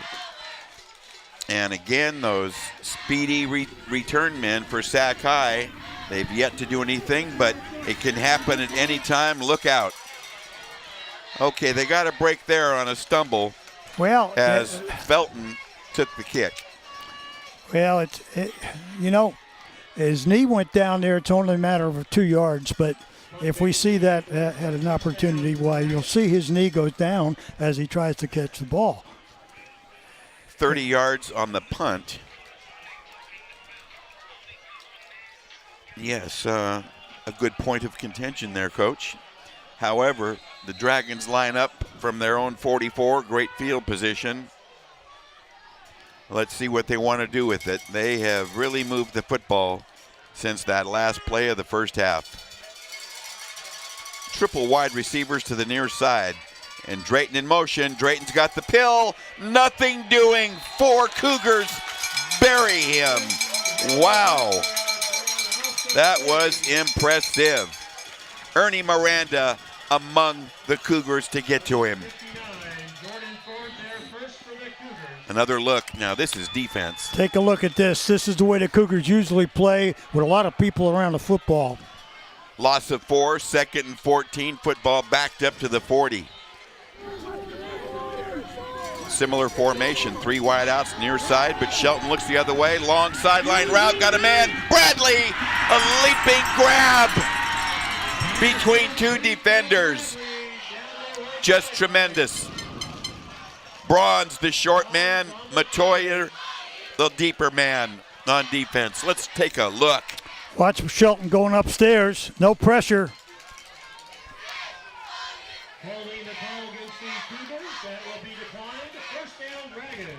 Bronze and Matoyer, they were holding on the play. It's declined, and just like that, Sac High back banging on the door. 42 yards on that hookup, and Shelton is really clicking now with his receivers. And he's got time to throw the football.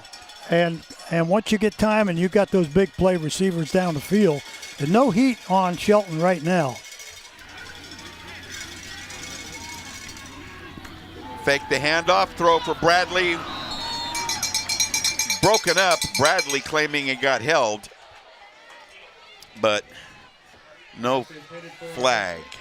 Well, good fake by Shelton going inside, freezing up that secondary. Shelton fakes to Felton, and it goes up high. Back to the line of scrimmage. Shelton really warming up, 10 for 19 for 225 yards. Looking left, a bullet, and he's got his favorite guy, Tanner, who's wrestled down hard by Hunter. Pass complete to Tanner, hit immediately by Hunter. Gain of 6 on the play, 3rd down. 3rd and 4. After the 6-yard connection from Shelton to Tanner. Football parked at the DC 11. Sacramento wasting little time getting back to the red zone.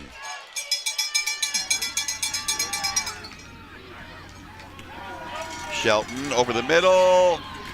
He's got a hookup there to Felton, but I'm not quite sure. He's very close. Looks like he made the first down because they're going to move to 1st and goal. 1st and goal. They started that down from the 11. So they make it to the 7, 1st and goal from the DC 7. Look out, hold on to yourselves. Fake the handoff, throw to the corner, wide open. Touchdown Dragons. Wow. Virtually undefended. And Michael Williams, seldom thrown to, that time coming up huge as he gets his 2nd touchdown reception of the season. Watch Shelton here, fakes inside, goes upstairs, wide open in the corner, and they're looking at each other at Bronze versus Joseph there. Confusion in the secondary has really hurt the Cougars. The Dragons have their first lead. It's 20-14, and we'll see what they want to do with their PAT. Esau Perez out there with the flashy shoes. So far, he's 2 for 2 from there. High snap spot, boot. Got it. At 4:17 of the third, here's how the Dragons take the lead. They go upstairs again to another uncovered receiver. We'll be right back.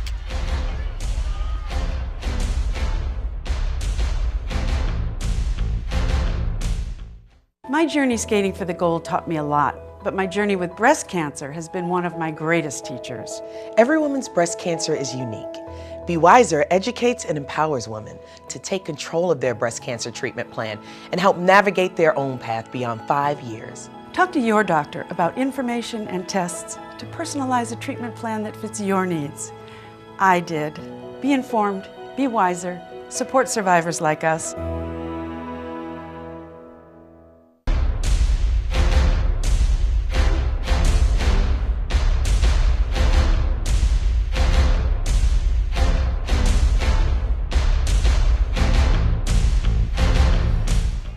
A drastic swing in the turn of events here at Cougar Canyon. Sac High trailing 14-0 early on. Have hit 3 unanswered touchdowns to take the lead. Here's the kickoff, bobbled and picked up. Joseph working straight ahead, makes a cut, and gets blasted by 3 Dragons and buried. Joseph out to the 24-yard line. So average field position for the Cougars. They'll open from their 24, down by 7, and we'll see how they respond. Well, it's important they do respond here. We've got plenty of time in this football game, but once again, the momentum has swung in favor of the Dragons, and certainly have started there with 6 seconds on the clock. And what is even more impressive is they went in 40 seconds, they went quite a distance in that first touchdown, Will. They're not wasting any time. They're moving the ball at lightning speed against one of the top defenses in the area. Left side running Cabral, chopped, short gain. Once again, middle backer in on many tackles. You've heard his name over and over again. Hog Larry coming over, making a stop after a 2-yard gain by Cabral. Larry has been all over the field. Cabral, 15 carries for 45, and he had a good share of that in the first quarter. Well, he certainly did. That first quarter and a good portion of the second quarter, the Cougars used their run game. From the 26, 2nd and 8, motion down the line by Bronze. Fake the handoff. Domino rush, but fires. Has a completion to Hunter, who's forced out of bounds. And I think he's got first down yardage. Let's see where they're going to spot him up. Move the chains. There it is. Two-way tonic came in handy that time, just what the doctor ordered. It sure did, and they can seemingly go to that tight end more. They haven't played tight end tonight and wide receiver. He had not had much activity until lately. No. Here he comes on an end around. He cuts it. Has some room. The big man's flying. Look out. Finally tripped up from behind as he gets inside the Sac 35. A huge gain. Shawn Hunter with this special tonic. Hunter's getting into the act now. They haven't used him much tonight, but now they know who he is. A big hunk right there. And he's certain to be an all-Metro selection, now starting to open up when he gets some touches. From the Sac 32, motion by Joseph. Domino to throw on the play fake. Has time and now gets flushed. He's in trouble and gets buried near midfield. Too much heat right there. Boy, oh boy, that was fast. And Kyron Smith registers his 8th sack. Another look. Well, not a good decision by quarterback Tyler Domino on this thing. He's got to get the ball out of bounds and get the ball out of his hands. I know he'd like to make something happen, but once again, sometimes you can't, and that's a huge loss. 2nd and 24. Can the Cougars overcome that? They're at the Sac 48. Let's see how it shakes out. Hunter changes ends to the right, and Cabral comes in motion. Blitz, picked up big. Markey outside, a flag flies. Well, they read that beautifully. Well, it appears to me when that flag goes in that area, we've got either illegal blocking or something going on. Ray Pulley signals holding.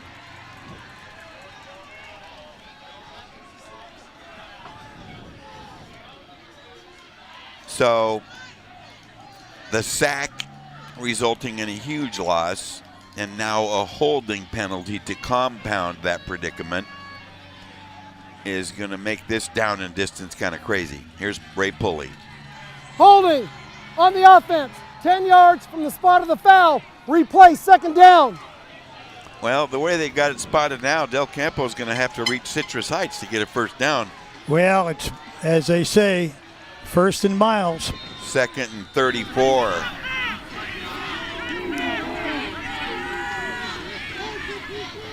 Look out for the pass rush, but he's got time. He sets up, looking, still all night to throw. Flushed, ducks it, and runs it. Tyler Domino sliding down as he gets outside the 45. Rick Stewart has something new for us. What you got, buddy? Quick injury update on the Dragons. Dante Moore, dislocated elbow. They are not able to pop it back into place here. He's done for the night. He's going to have that done in the sparkling facility. So the Dragons, Dante Moore, out for the game. Sorry to hear that. 3rd and 32. Cougars behind the 8 ball. Big pressure. Domino gets away from it, throws on the run. Intercepted on a tremendous play in the secondary by Javon Felton. Wow. What a shift.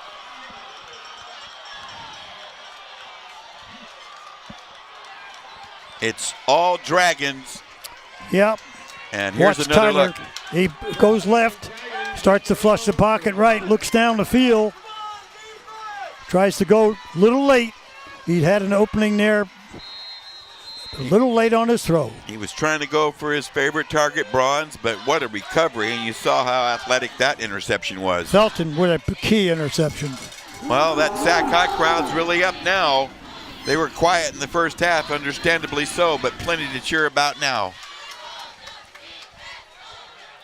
Under a minute remaining here in the 3rd. A gain of 1 on that play will make it 2nd and 9. Susie on the carry, gain of 1 on the play. 2nd and 9. Officials timeout. So a timeout on the field, don't know reason why. It's an official's timeout. I won't even speculate, but with less than a minute remaining here in the 3rd, it's still a 1-touchdown lead here, but Sac High has really been putting it together. Kuzi, 9 carries for 34. Felton, 5 for 34. So their ground game is starting to come alive a little bit, but for the most part, it's been Shelton throwing to those great receivers. 2nd and 9. 3rd quarter expiring rapidly here. 30 seconds left, clock running. Shelton, deep ball over the middle, and a leaping grab by Drayton, who's finally wrestled down at the DC 30. Brought down by McCoy. First down Dragons at the Cougar 30.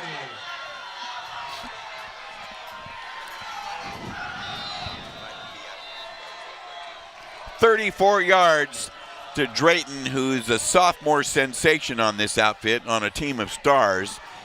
He has made productions in all those categories, and you can see that he plays offense, defense, and is a special team dynamic dynamite Dragon. Okay, whistles are going to blow this play dead.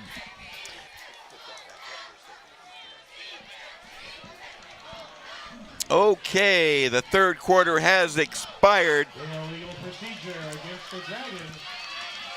The clock has expired. Let's see what Ray Pulley wants to do with it, and we have played 3. So Rick Stewart has something new for us. What you got, buddy? All right, it's good to have Ben Purcell back with me in between quarters. Ben, the second half, has it been anything as you expected? I think it's what I've been expecting, close game. It's going to come down to the wire, but hopefully Del Campo can pull it out. As you watch the quarterbacks tonight, both Tyler Domino and Shelton for Sacramento, are any of them doing something that they're looking to accomplish? I think they're both playing hard, both leading their teams, and they're doing their best that they can do. Anything you expect in a fourth quarter that we haven't seen yet? It's going to be a good one. Go Cougars. Go Cougars. All right. Ben, thanks for being with us. In between quarters, we'll send it back upstairs to you guys. Okay, thanks, Rick. We have played 3 here at Del Campo High in this Division II quarterfinal round playoff of the CIF Sac-Joaquin Section Les Schwab Tires Football Championships. After 3, 21-14, visiting Sac High on top. We'll be right back.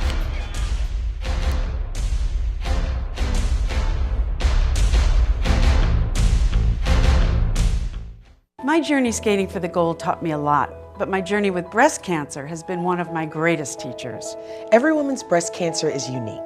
Be Wiser educates and empowers women to take control of their breast cancer treatment plan and help navigate their own path beyond 5 years. Talk to your doctor about information and tests to personalize a treatment plan that fits your needs. I did. Be informed, be wiser, support survivors like us.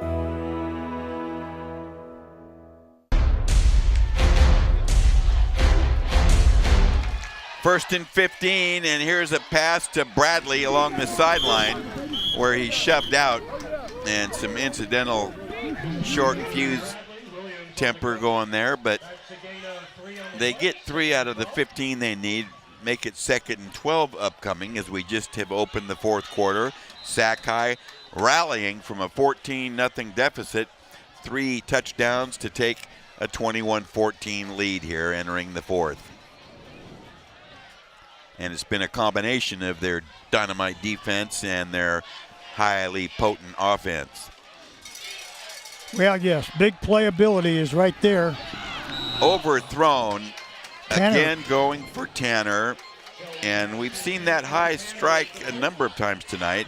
Well, he's a big target. He's listed 6'1", 165. He looks bigger. Shelton going a little high. Once again, he's wide open in the middle. Well, he's been open all night in that middle. Shelton 15 for 25 for 280 yards. He has thrown 2 picks, but he has rebounded with a clean second half. The true mark of a terrific player to get up off the deck. 3rd and 13. Play action. Shelton in trouble, and he's going to fumble. And the Cougars have it. They stripped him, and Hunter came up with it. Wow. Once again, a big play by the Cougars.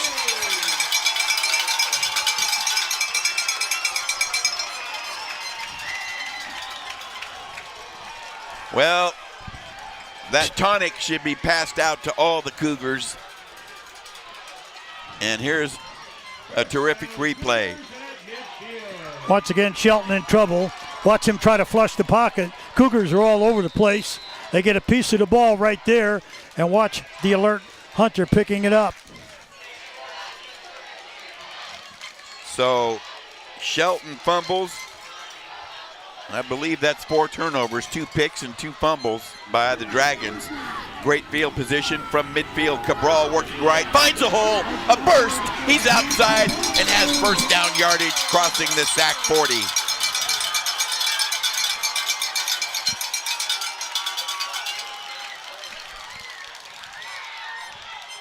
Move the chains, Greg Cabral.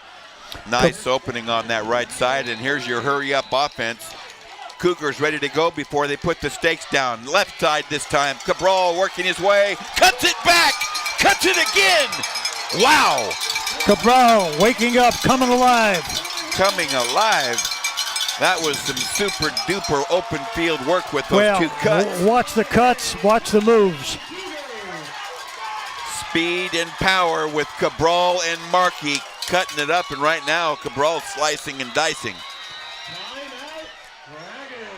24 yards on that play. And let's take another look as the Dragons want timeout. Greg Cabral. Look at this here. He's got blockers in front of him. He cuts to the outside, makes a great move here. Tackle, cuts against the grain here, causing a missed tackle and moving the chains. Well, what a combination. Classy Cougar combo. It's speed with Cabral, power with Markey, and they have both done the job tonight. Cabral now up to 82 yards on 18 carries, and the sweep to the right, and then that play there. Very, very impressive, and forcing Joe McCray to call a timeout. Markey 82 yards, Cabral 82 yards. What a dynamic duo that is. Well, and it certainly is. If we get the second cutback by Cabral, watch Drayton, number 4, in the Sac secondary. Well, yeah, he makes a great move. Here's the first cutback coming right there, and here comes the second one. Watch number 4. Too bad. Got frozen. Left end run. Inside.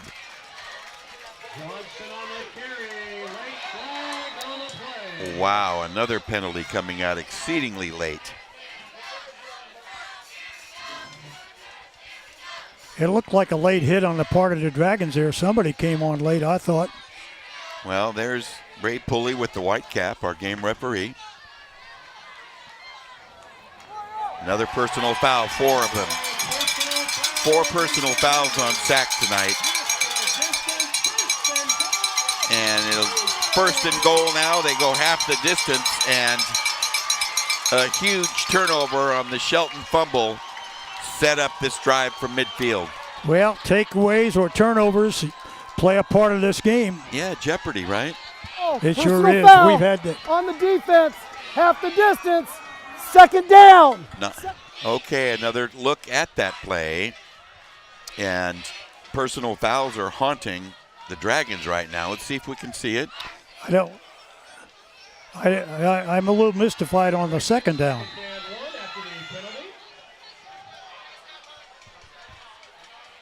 Okay.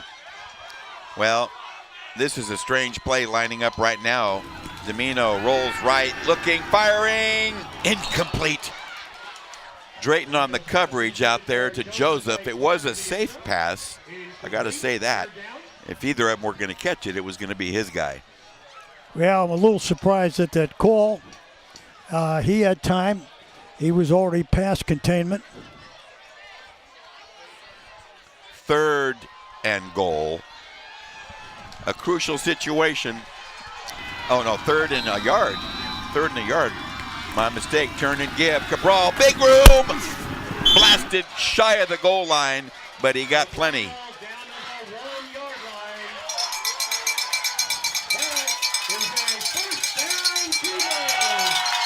Okay, we've got that super duper sideline microphone, the parabolic. Listen to that pitch. Near the goal line, huge play upcoming. Cougars trying to get into the end zone and tie it. Turn and give. Markey spun around, second effort. A flag flies. Wow, touchdown Cougars. Markey from 2 yards out. Boy, a spirited Del Campo offense. On the face mask, they'll decline. And we got a one-point game. Ray Pulley and his crew have really kept this game in order. Markey going in the line with his second touchdown tonight. Listen to Mask on the defense. Touchdown, the 5 yards will be enforced on the kickoff. So the Dragons will get clipped for the penalty on the face mask call on the ensuing kickoff. Right now, Jake Ray attempting to tie this thing up. Speed rush from the Dragons' right side upcoming. High snap, spot, boot, plenty, and got it. At 10:18, early fourth, the Cougars come alive and tie it up here. Markey with the blast. We'll be right back.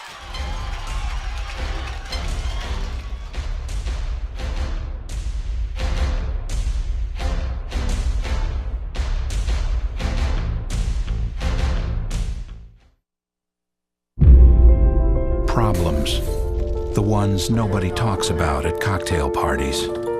We go looking for them. No matter the obstacles, no matter the odds, we surround a community's most critical problems, and we fight.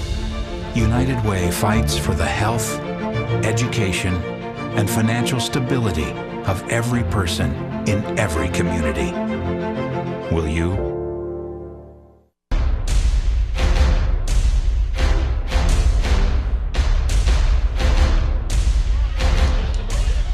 New life injected into the host Del Campo Cougars, and this Division II quarterfinal round battle is reaching epic proportion now as we come down the stretch early in the fourth quarter. Yeah. And it's been the 2 turnovers, the strip of Moore by Hunter, and then the Shelton fumble that have turned things around and switched the momentum. It certainly has. Let's see what they do with this momentum, Will, now. This is what we expected it to be. Power line drive kickoff. Bradley wants it near the 5, and he goes to the left sideline again. He likes it there, and he's got room to run. Well, it's a great return. It is. Try as they might to prevent that. Here's Sac-High with good field position on the kickoff. Well, this has been a humdinger, a doozy, a dandy. Well, this is what big-time football is about. Cougar football here in the Valley, one of the best places. Recruiters constantly coming to this Valley, recruiting outstanding players, bringing them all over the country. And you see why with this display of football out here tonight, Will. 1st and 10 for the Dragons from the Sac 32. We're early in the fourth at the 10-10 mark. A tie ball game at 21. Drama building. Taking a long time here, but Shelton wants to throw the quick hit. And these big Dragon receivers, tough to bring down. They are. Bradley They again. are. The big target. Was it Tanner on that? Yes, it was. Tanner Once with again, the catch. Tanner having a huge night. He just runs a stop route, a missed tackle over there, and picks up an easy 5. 2nd and 5 from the 37. Bradley and Tanner have certainly earned their keep tonight. Over the middle, overthrown and nearly picked. We've seen a number of those decisions that have been questionable. Matoyer had the shot at the pick, but the misses by Shelton have all been high. Yeah, that time, they've been overthrown, and the Cougars have been in the right place at the right time there. Almost a 3rd pick for the night. Drayton was well covered on that play. He's a real game breaker, just a sophomore, but Shelton off target. 3rd and 5. Here's a blitz. They hand off. Boom! Hit in the backfield. Kuzi, and dropped by Hunter after the initial contact by Markey.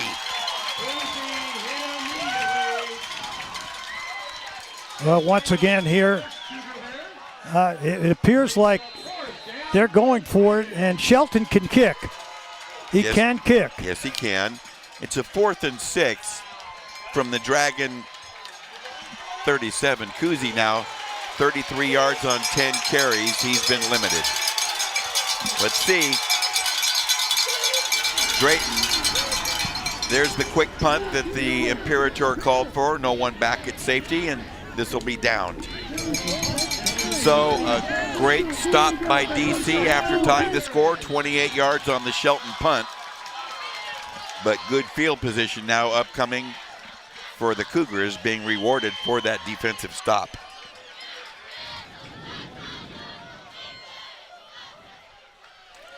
This has been a game of twists and turns, lead changes, and momentum shifting. And we've still got nearly 9 minutes left in this one. Cougars will have a first down from the DC 37. And now trying to drive at least part of this field to take the lead. Well, notice that Sac is putting 5 or 6 people up front now to stop the run. Here comes Larry. On a counter play, Markey finds a little bit of a hole and barrels for 4 or so. 2nd and 6. Football at the 41. What they are blitzing Larry constantly on first down. McCray really amped up on the Sac sideline. Domino relaxed now. Big hole, big room, look out. Johnson making moves, barreling ahead, reaching the Sac 35. Roy Boy. Well, once again, bouncing off hard. Johnson with a big, huge run for the Cougars. Boy, he looked good on that. His balance was wonderful. They moved the chains, and Sac trying to get in defensive position. 24 yards on the Johnson run. Now here's Cabral. Bounce it. Well defended. Excellent lateral pursuit. Well, yes, it was, but Roy he had Johnson. an inside lane run. Watch Johnson here breaking tackles. Here's the it Roy is. Johnson play. Watch this. Look at the balance there. There's a big back right there. Very agile. Okay, no gain. 2nd and 10 from the Sac 35. Play fake, and Domino's going to throw. Now he's going to tuck it and run. He's got some room to the outside right and scrambles for a first down. A 10-yard run to the 25 or so. Tyler Domino finding the soft spot. Nobody there, so he takes it himself. He's been under heavy pressure tonight. We'll see another replay here. Watch Tyler with the fake inside looking. Nobody open. And there he takes upon himself to go down the far sideline. First down from the Sac 25. Left side running this time. Cabral waiting for the block and gets it and sneaks outside to get some more. Cabral did not overrun his blocker there and played that nice. He used his blockers well. Used that sideline, picked up about 7. As Excellent. you see. Watch this now, using that blocker from Markey in there. Okay, gain of 7. Right side running Johnson, and he's surrounded and dropped. So it's going to bring up a 3rd and short. 3rd and long 2 here. Football at the Sac 18-yard line. And Cougars want to be careful here not to get themselves out of prospective field goal range. They'd like to have more. Inside run by Markey, and he's got a first down, I believe, in the grasp they hit of that play. E.J. Hagg-Larry. He ran a quick count, Will. They were not ready on the snap. Move the chains. This is the 3rd first down in this drive that started at the Del Campo 37. Now from the 12-yard line. 6 yards on the carry. Up the gut. A broken tackle. Wow, hard running by Cabral and company in this quarter. Woo! Well, looks like they've turned it up a notch. A notch?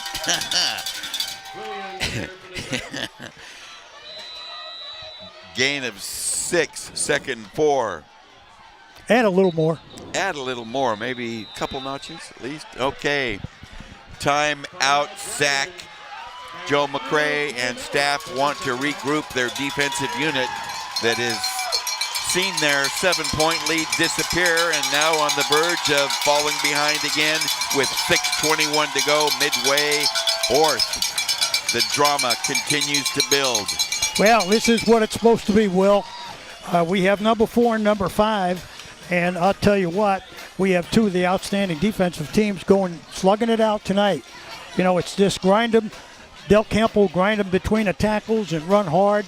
And with that big offensive front doing the job, Ford, N.A., Ray, Jimenez, Gilmore and company really moving people off the ball. They are indeed, and as a result, Cabral's run for 94, Markey's run for 94, and Johnson's chipped in with 28. And Tyler Domino, we saw neutralize some of that sack yardage with that first down scamper. Total yards. Sac 347, Del Campo 341. Did we say this would be a tight one? There's Joe McCray on the sideline. Sac High head coach encouraging his defense. It's crunch time right now for both teams. Deep red zone play. Turn and give. Work it. Cabral slips a couple of players and shy of the goal line, but he gets a little there. as the clock rolls at the 6:10.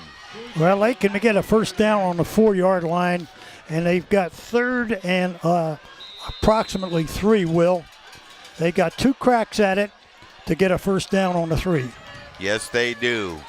They deploy Joseph to the right. Domino hands off to Johnson, cut it, a burst, touchdown Cougars! Roy Johnson from 5. Woo! Johnson smelled that end zone.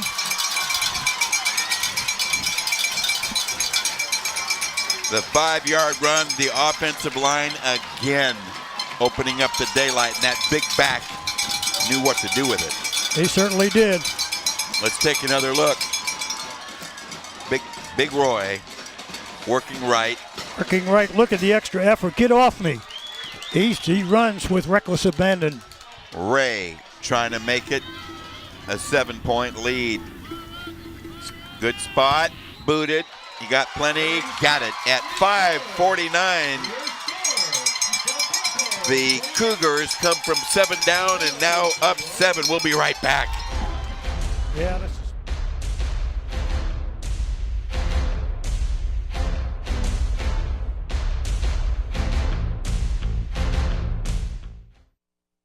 Hi, I'm Matt Martin, and I've had my fair share of bruises and injuries.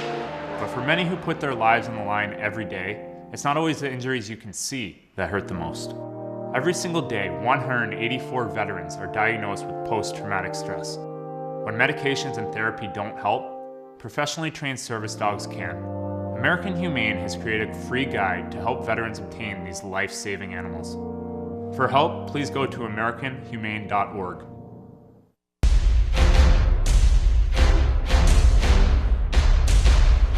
Well, that Cougar mascot there, purring a little bit at least, if not growling. Up 7 are the Cougars at 28-21, coming from a 7-point deficit to go up by 7. 63 yards, 10 plays in 2:58.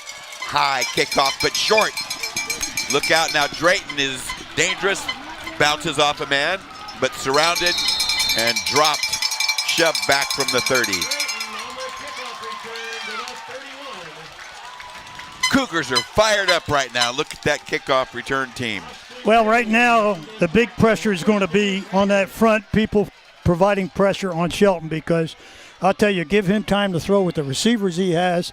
That's a tough job for that secondary to really corral those receivers. So this is a big series with 5:41 on the clock and no clock time. I thought we had 5:41 to start with. 5:49 it said, but here's Shelton now looking over his formation.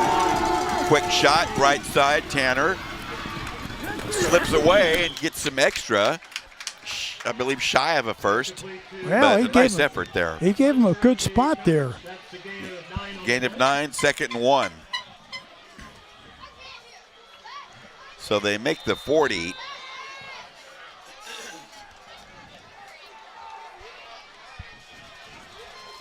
Drayton, Bradley, and Williams to the left. Shelton looks that way and fires.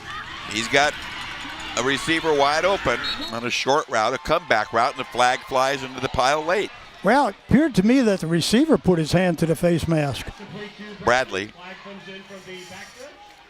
Well, Ray Pulley and his crew. Here we go.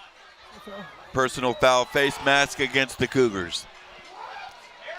And more than one of the home spectators in utter disbelief. So, a key penalty right there. Personal foul, face mask on the defense, 15 yards. 15. Oh, that had to be rather deliberate looking to be a 15. The last one was a 5.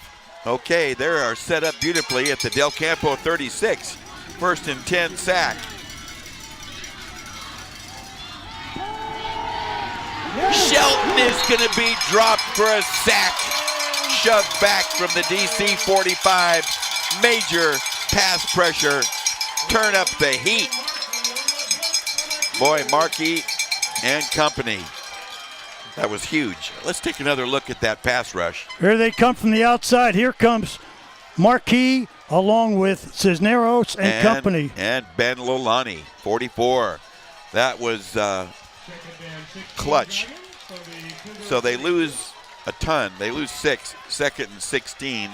Backed up now to the DC 42. Flair, left side screen.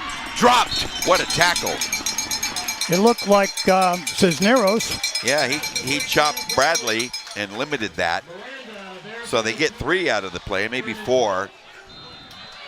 3rd and 12.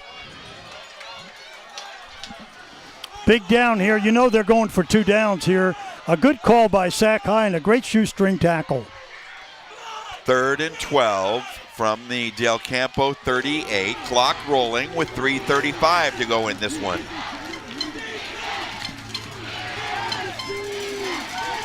Low snap, Shelton down to get it, rushed hard, throws out to the right side, and he's got Williams for a catch. Again, soft coverage. They throw underneath. Big 4th down coming up here. Big 4th down and about 4. 4th and 4, and here's a look at that last catch by Williams. Well, he just got it out in time, because here comes the pressure. From the Del Campo 30, 4th and 4 for the Dragons.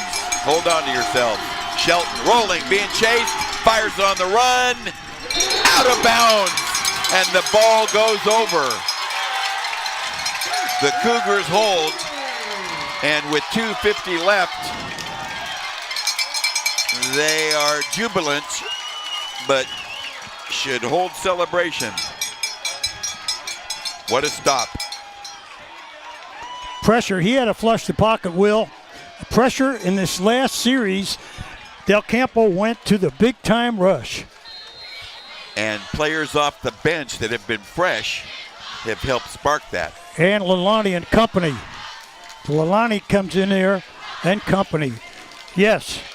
And, of course, Hunter has a huge second half here coming alive with big plays. So 1st and 10 Del Campo, 2:50 left from their 30. Right side running, Cabral. Dragons are waiting for it. A time-consuming play, and as you know, we always pick our players of the game to be interviewed in the postgame as Ray Pulley figures out a holding penalty against Del Campo, the one thing you don't want to do if you're in that position.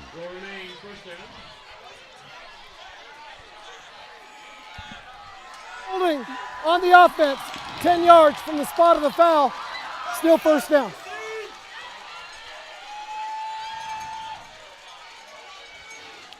That holding looks like a 15-yard penalty. It said 10 yards. Okay. So here we go. 1st and 20. Short yardage running, intended to chew the clock. Smith on the tackle for the Dragons. 2nd down.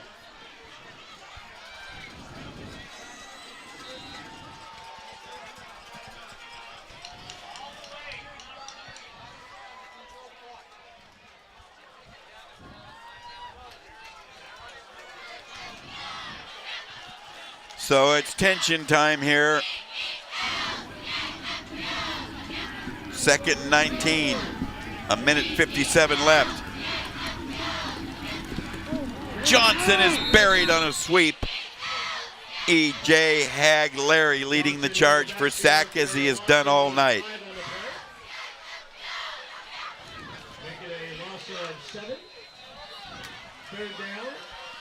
So 3rd down upcoming.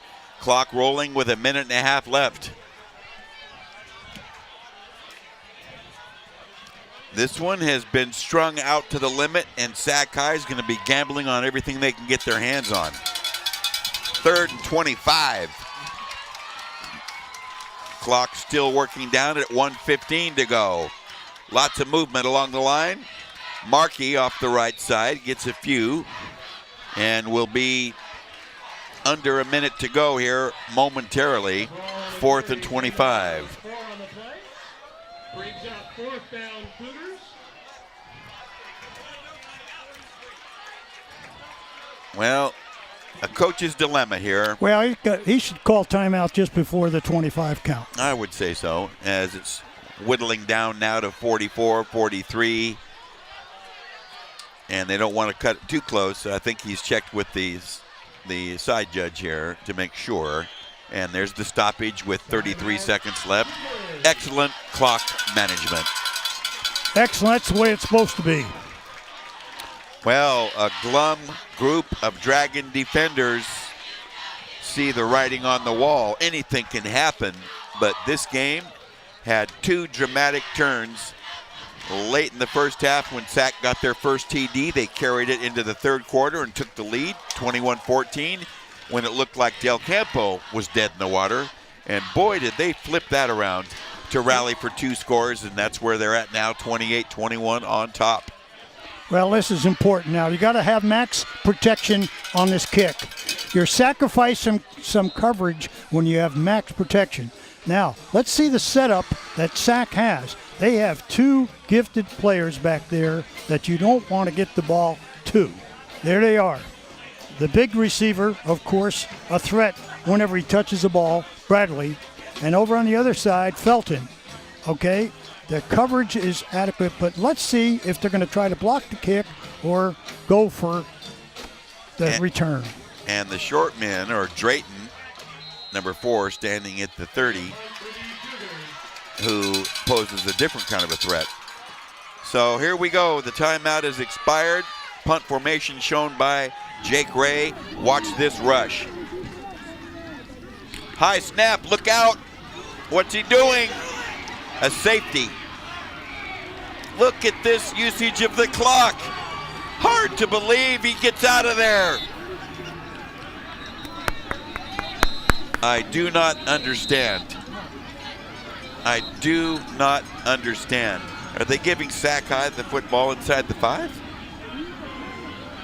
No, he had to run out of bounds. He ran out of bounds. Sac has the football, though. On the 1? Yes.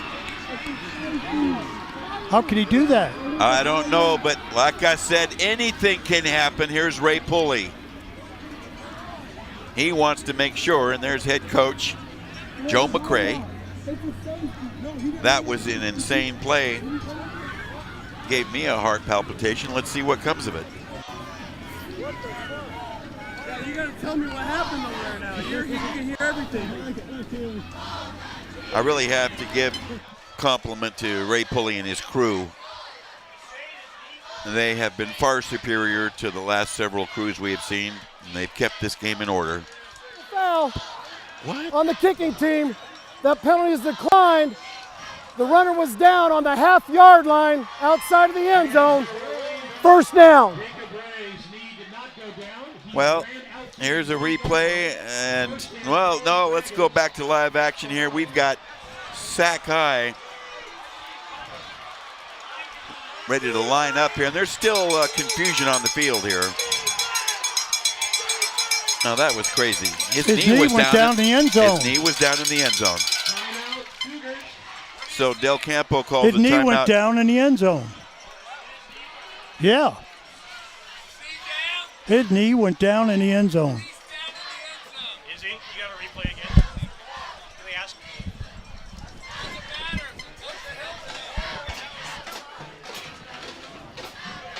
Okay, one more look. Timeout by Del Campo, and that'll give us a chance to see this bizarre play from a bizarre call.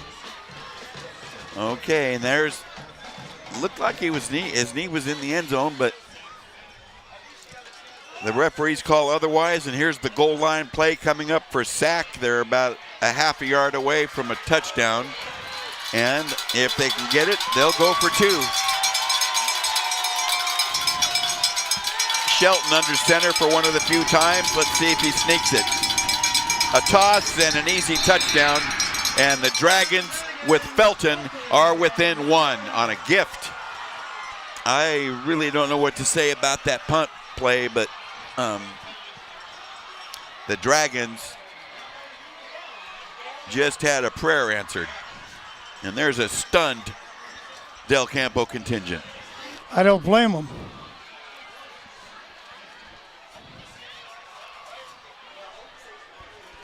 Well,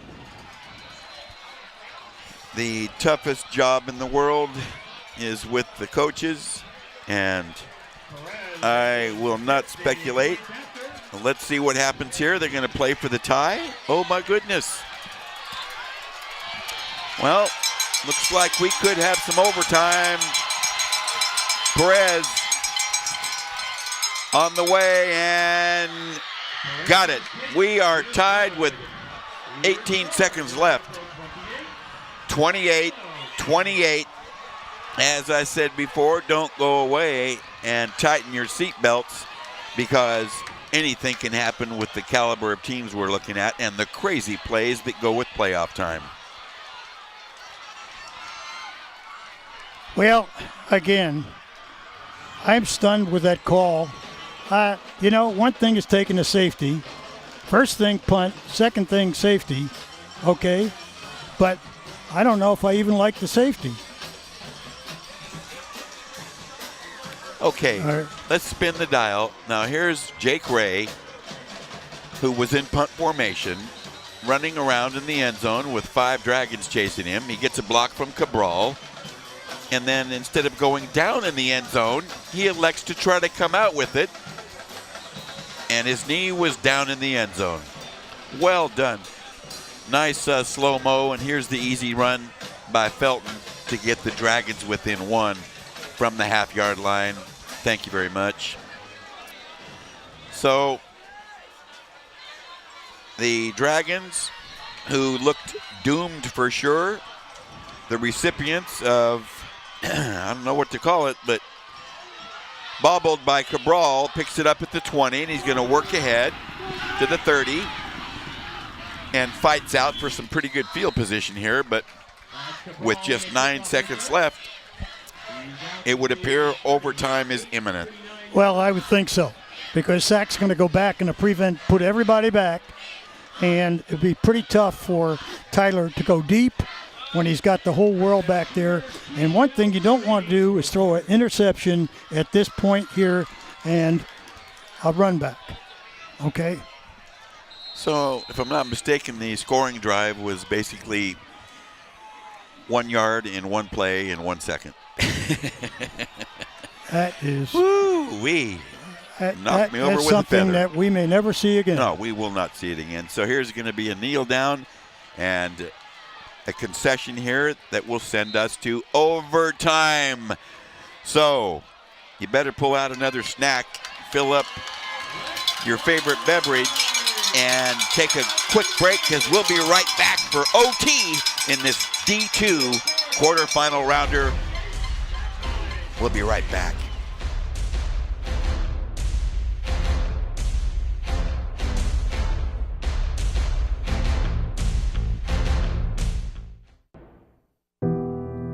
Facing life's difficulties takes strength and determination. Whether it's physical challenges or struggles you can't see, it takes strength to ask for help when you need it. Learn how other veterans have reached out and hear their stories of strength and recovery at maketheconnection.net.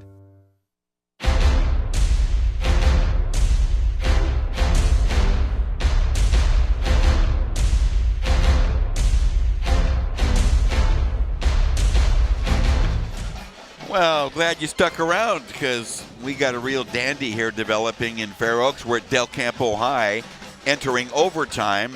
Host Del Campo 28, visiting Sac 28. It's a D2 quarterfinal round thriller here on Access Sacramento's hometown sports game of the week. And Imperator, Coach Domino, always kind of a dicey call if you win the toss. Well, to me, there's only one way to go. You win the toss, you go on defense. Automatically go on defense. We did that in 1984 versus Oakdale. We won the football game. We stopped them, and we scored on the first play. So, you go to D if you win the flip, because now you know what you have to do, whether you have to go for 6 or a field goal, okay? And if you score first, once again, certainly you're not going to take it back, but to me, to go second in this is the way to go. So you have the co-captains at midfield for an overtime coin toss. And Coach Domino, our Coach Domino, the Imperator, a no-brainer call. If you win the toss, kick off. Yeah, no question. You don't kick out. You just give them the ball and play D on the 10-yard line. There you go. You play D on the 10-yard line and hope you can stop them or force them to. Even a field goal is not shabby to hold them to 3. So the overtime criteria here, each team is going to get a set of downs from the 10. Yeah. College ball, they put the ball on the 25, okay? And so you can get a first down on the 15. But in high school ball, it's first and goal. So, and what they do in some states is where if they go down one end of the field and both teams neither score and it's a tie game, sometimes they go to the other end of the field, and that way if there's wind involved. Well, that's an excellent on-field camera shot there. I believe that's Greg out there, and the reason for the extended meeting there is an explanation by our referee, Ray Pulley, to the co-captains explaining exactly the overtime criteria. And boy, oh boy. You don't want to make a real snap decision. You just, after the flip, depending who wins the flip. Well, we'll see. We'll see. This has been a roller coaster ride from the beginning. We've had some crazy twists and turns, and that last play there in Del Campo's punt formation, I'm sure has a fair share of this crowd still in utter disbelief. Okay, so here we go. What have they decided here? On offense. Well, okay, apparently guys, Sac won the flip. Guys. Great job. Sac must have won the flip. That would have been nice to have heard all that. Yeah, Sac must have won the flip. Okay, so Derek Shelton waving to his crowd to give more support than they've given already. And a march down to our left to the 10-yard line.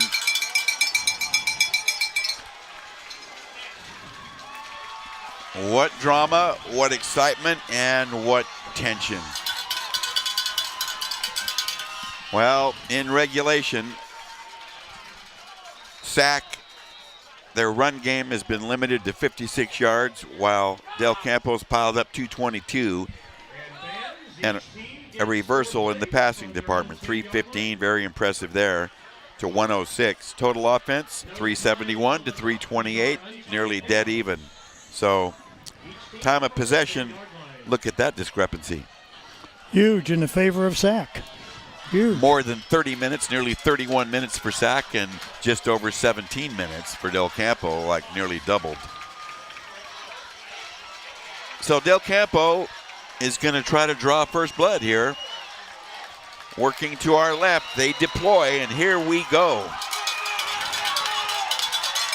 Turn and give, left side run is going to be trouble as Cabral is strung out and dropped with 3 Dragons there to shut that down. Up from the secondary, Felton, and got some help there, some excellent help from Simon Taylor. No, they get 4 downs each. Working right, Johnson, tough to bring down, and a gang tackle drops him near the 5 after they are unsuccessful. Now let's see what kind of a trick the Cougars have up their sleeve. They're doing a hurry-up offense, don't want Sac to substitute. Here we go, turn and give. Left side run, Johnson into a big crowd, dropped inside the 5, bringing up 4th down. Smith down to the 3-yard line. Tyler Domino walking toward the DC bench. Coming into the ball game, Cabral in bronze. As Cisneros checks out. And Big Roy Johnson checks out. So here it is. 4th and goal from the 4. Joseph to the left, Bronze to the right. Tyler Domino rolling, pressured, dodges a man. Trouble, gets away from another man. Throws to the end zone, incomplete. Well,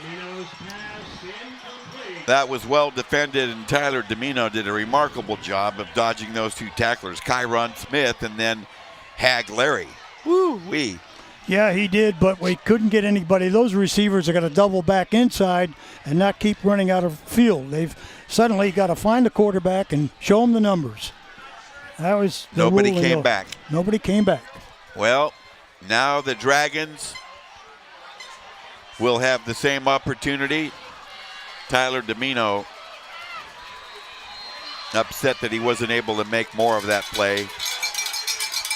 And now the pressure clearly on the Del Campo defense as we're locked up at 28-28 overtime. What's going on with the clock here? I don't know. It shows 0 and No. I'm talking about the officials not even giving the 5 count. Yeah, there it is. Timeout now taken.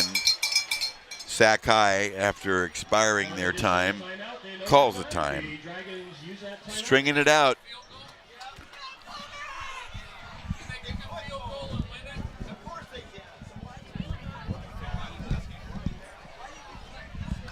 Well, the Sac High Ball Club, as you see there, huddled around head coach Joe McCray and Derek Shelton in the center of that. As you see, number 12 there leading his offense out onto the field. This game has had many reprieves for people who have made a bad play, and Shelton, with 2 interceptions and a fumble, now having a chance to totally redeem and salvage. So here we go from the 10.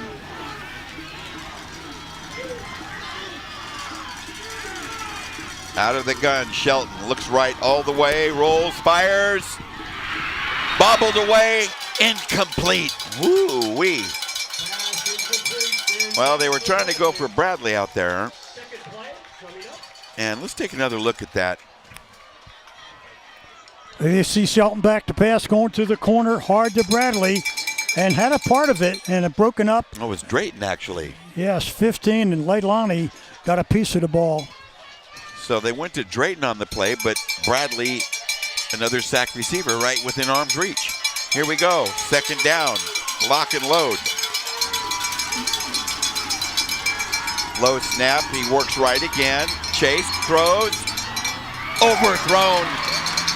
He had, some frustration there because he had his receiver wide open in the back of the end zone, Bradley, and missed him by quite a margin. 3rd down. Well, if they don't go here and they bring in their field goal kicker, who's a very good kicker, Perez, certainly that's well within his range. They're going to try for it now. Okay. They're bringing out Perez, and that's the smart play. If you're going to field goal, in case there's a mishap here, you'd have 4th down. This is true. To salvage. So he's lining it up at about the 17, so we'll call it a 27-yard attempt. There's some confusion going on over there. They got too many men on. And wow, for a second there, I thought we were at Antelope. Oh.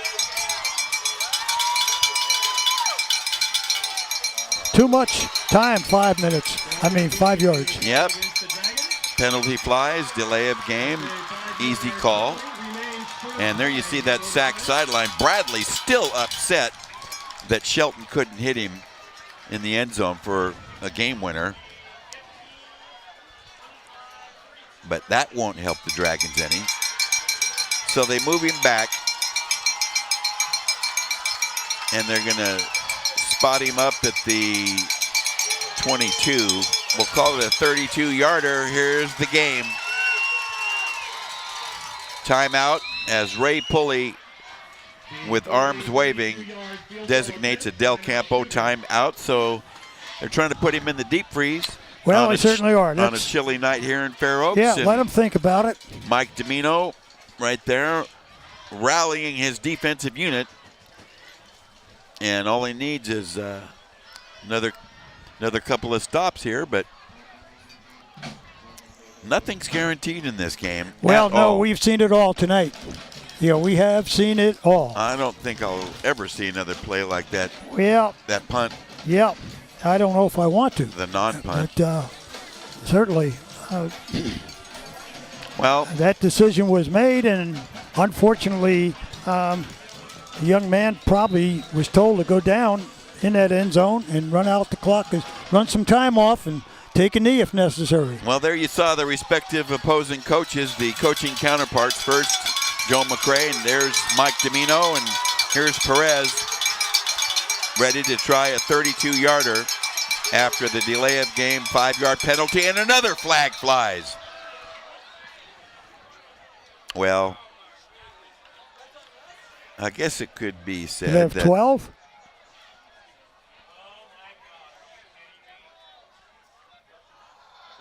On the field, on the defense. 5 yards.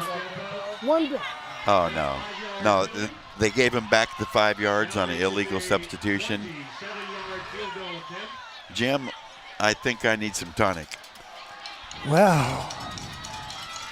I don't get it. I don't either, so we're back where we started from. Perez, let's see if he can hold his concentration. The Cougars going to try for a block. Here we go. Good snap. Blocked! And recovered. And Kuzi runs in, but it's disallowed. A blocked field goal attempt. And the defense comes through. We've seen everything tonight. That was a great hustle play by Kuzi, but they needed a block and got it. Another You said they look. were going for it. Watch this. Johnson in the middle.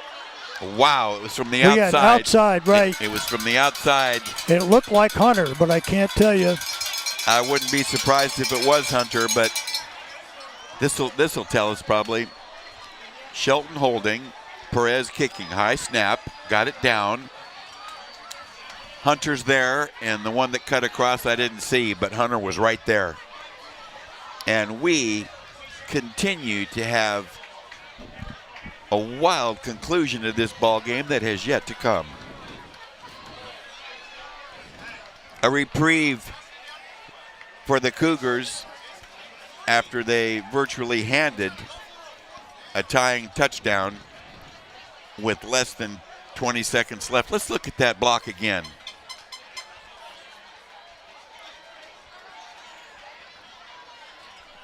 .23, or it was either Hunter on the play from the left or Dent. Here we go, another look.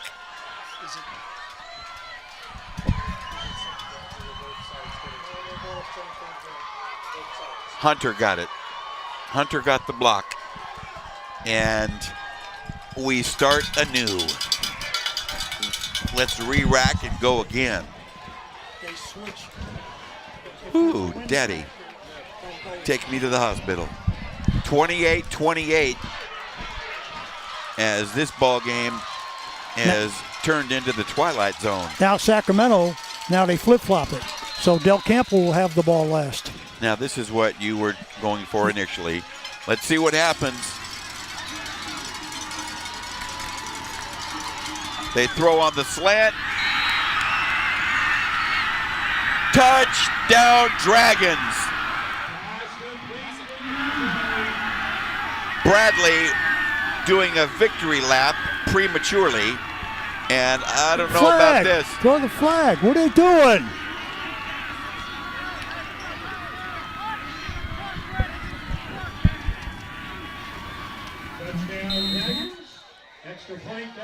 So on first down, we get an extra treat. courtesy of the Dragons.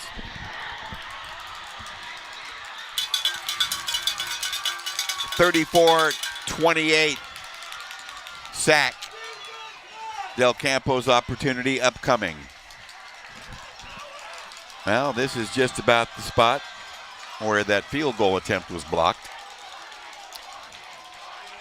Perez trying to tack on another point. Wow. On the way and good. So Shelton to Bradley and the PAT 35-28. Sac High. And now the pressure on the Del Campo offense. And let's take a look at the TD. Wide open. He looked on a slant in, wide open, or a stop route. There is a fake inside. There's Bradley wide open inside. Well, he was highly upset at Shelton for not hitting him in the previous opportunity. Well, he got what he wanted that time and was so happy about it that he set a world record running down the track after the score. Well, he certainly did. The Del Campo offense onto the field. And, you know, I kind of think we're going to have another tie here, the way this game has gone. Here we go. First down. They run it left. Nothing doing. E.J. Larry. What a dynamo. Well, you can tell right away he's stunning. And Del Campo's got to do something about that. Coaching counterparts have been wrung out in this one. McCray to the left for Sac. Del Campo's Domino to the right. Brain trusts for two great teams. Overtime. Del Campo needs a TD and a point after to tie it. Back split. Joseph looked like he wanted to throw, but he kept the ball and ran into a loss. Joseph around the right side. Stop for no gain. I don't understand that one, and that's not my job. But what we've got now is third down as the football is placed outside the 10. Wide side of the field to the near side. A reverse. They're going to go left with it. It's Hunter trying to get outside. That's Hunter down to about the 6. Well, we're down to cases now. If this was Shirley Ellis singing a song from 1961, it would be Get On Down to the Real Nitty Gritty. Fourth down and goal. Timeout, Cougars.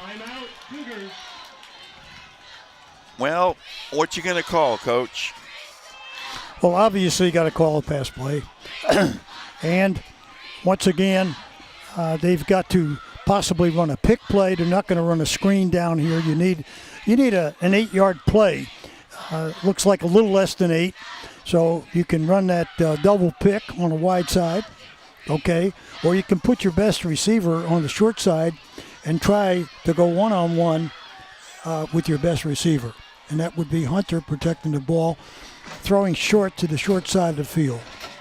Lining up trips wide to take away their other 3 defenders. Oh, and I maybe like go that. Single receiver, short side. I like that. Let us see if...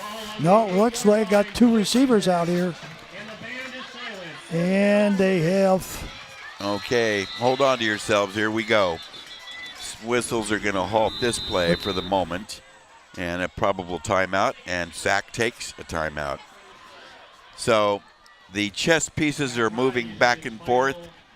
Adjustments and counter adjustments. As we see Joe McCray there walking onto the field to speak with his defense. Well, if they come with the same alignment, Del Campo came out with 2 receivers wide, 2 receivers to the short end.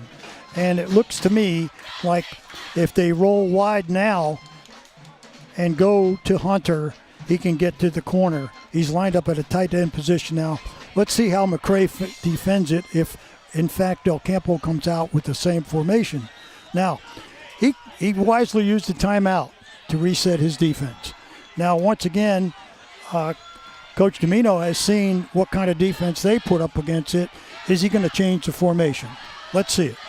Again, these head coaches jockeying back and forth with their adjustments. He's still going 2 receiver each side. This is it, 4th down. Domino rolls, looks, trouble, steps away from a man, trying to find a receiver for the corner. Touchdown Cougars on a desperation pass to the corner. Was it Joseph or Hunter? Tyler Domino again slipping away from pass pressure. And again, this game goes topsy-turvy. Watch Tyler break here, going to the corner. He sees, looks to me like Hunter. Couldn't tell. That might be Joseph, though. Let's see what happens here. Hunter for the T. Well, why not go with the more tonic? You know, that's the best medicine they've had tonight. Pour me another tonic. We have seen enough to know that I've seen too much, but we're 1 point away from another tie and continuing overtime. Well, nobody's leaving. I'll tell you that. No, they're not. Who would?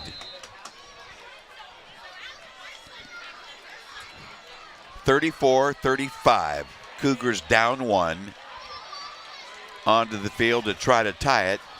Jake Ray. And we'll see. You can look for a sack power rush here. Snap, spot, boot on the way. Got distance. Got it. We're tied again as Tyler Domino on 4th down evades the rush and throws for the score to Hunter, the hungry Hunter. Watch Tyler rolling out, flushing the pocket. Going to the corner. A leaping catch in front of Drayton for the touchdown. Number 4 on number 4, and Tyler Domino looking a lot happier now than he was a few minutes ago, as are all the Cougars. Tied at 35. Let's go again. Rack him up. 8 ball. This time Cougars got the ball first. They flip-flop. The Cougars begin on offense. Well, we did get another tie, didn't we? I think I mentioned something about that. I want to see something other than a 1st and 10, a sweep left. Well, we got touchdowns coming on our replays. There's Shelton to Bradley, who celebrated way too early.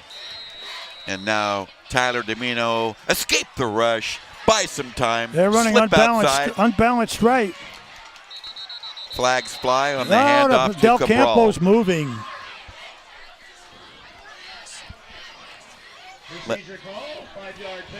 Well, unforced mistake. -5. Take it back to the 15.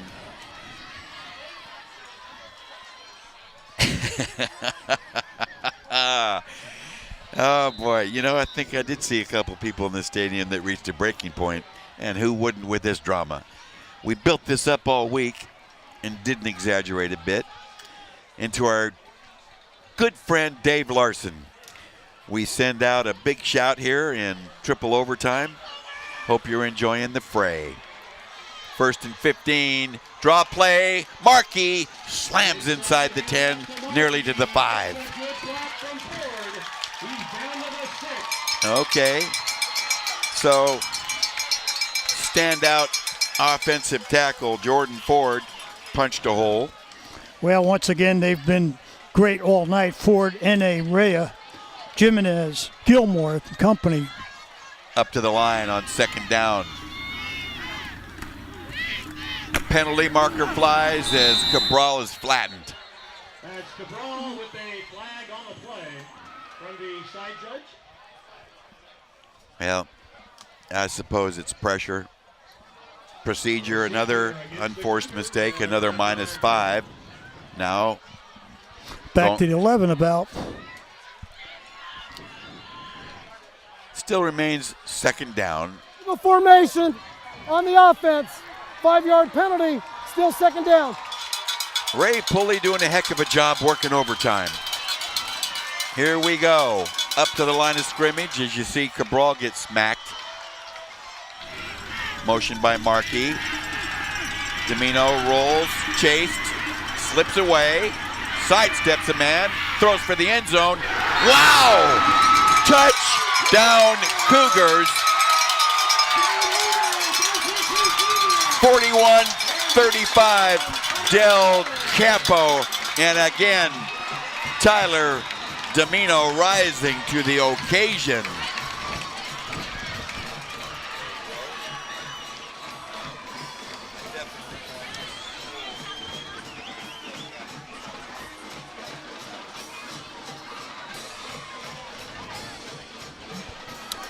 On for the PAT as the emotional levels all around Cougar Canyon are played out to the max. Here we go, a key point. Snap, spot, boot, got distance and got it. Let's take a look at the replay on this Tyler Domino special. Oh, here we go. Tyler reverse pivots, fake inside, rolls outside. Look at this He's footwork. got all kind of pressure on him. He's looking, focused down the field, hits, goes to the corner. Boy, oh boy, how about that? And I'll tell you, the favorite target all season long, Trevor Bronze. Trevor Bronze having a huge year. Oh, my goodness. Yep. They know each other. From trailing 35-28 and darkness enveloping the Del Campo Hopes, they are now atop a 42-35 cushion.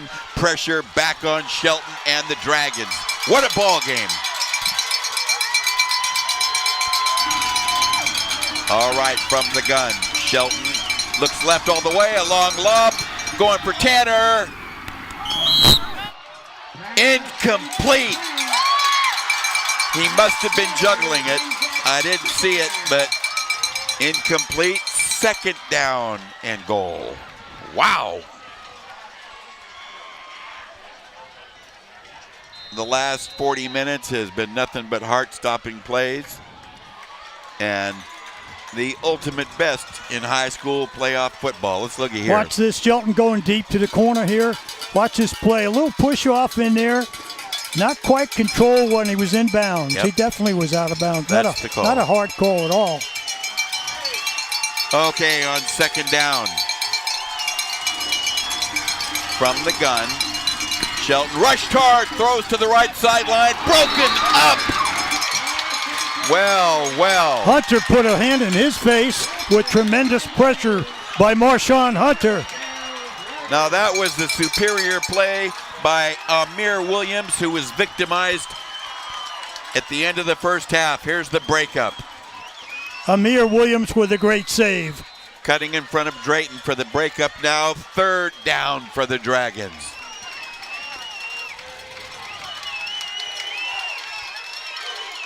Double wide left, double wide right. Shelton rushed hard, throws over the middle, wide open. Touchdown Dragons, and the beat goes on. He was so open, he couldn't believe it. Now, anytime the inside routes have been wide open, they shield off the ball. They really do a good job protecting the football. Bradley, you see number one walking off there. And let's take a look at that last score. Again, they go over the middle on the slant. And again, Bradley with the tee right in front of Matoyer. And is that stare down supposed to kill someone or what? Okay, here's the key PAT. A timeout and a freeze job.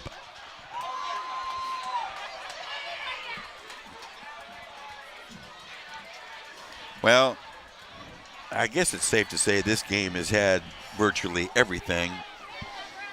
And our executive statistician, Gary Martin, has had to go overtime crunching numbers And what a job he has done.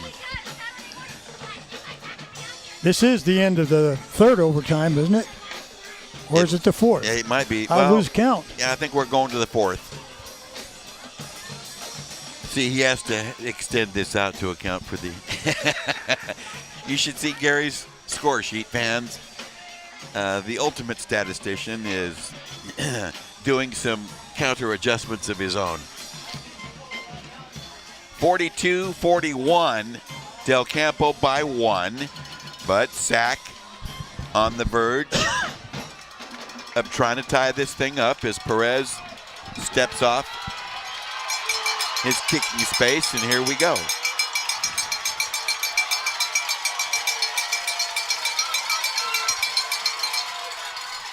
He punched it hard and got it just in the right upright. We are deadlocked again at 42. Aren't you glad you didn't wander off?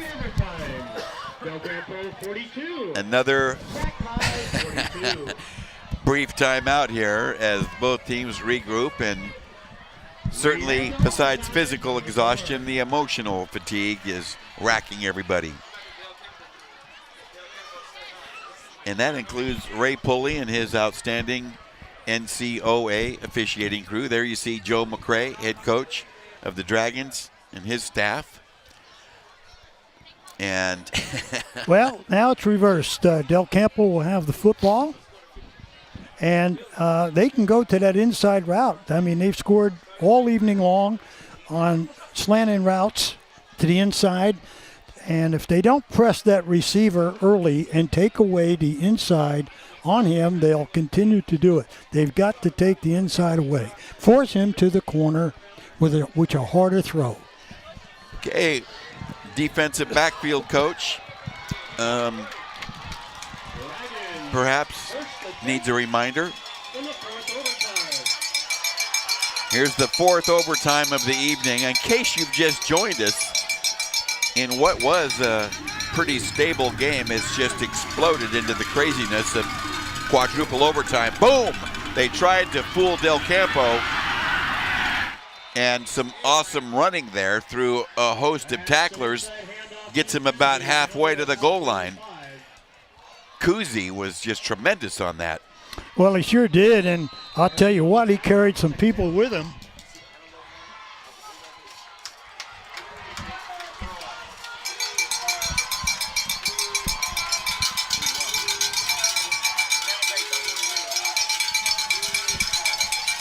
Okay, 2nd and 5. They're halfway to the goal line. Fake it, and boom! A tremendous sack by Cisneros coming in from the defensive left side and just leveled Shelton. He didn't know what hit him, and he's wondering what fell on him. Well, let's take another look at this blitz by Cisneros, free from the backside. Pressure. That was a nice call right there. Okay, back onto the field. 3rd down. We're tied at 42. Low snap, big rush, complete swing pass. Look out, open field running to the goal line. Touchdown Dragons, as somehow Kuzi, who's been tough to stop all night long, broke several tackles right there to get in. With a huge run with people all over him. Wow, that's a clutch run. Seesaw.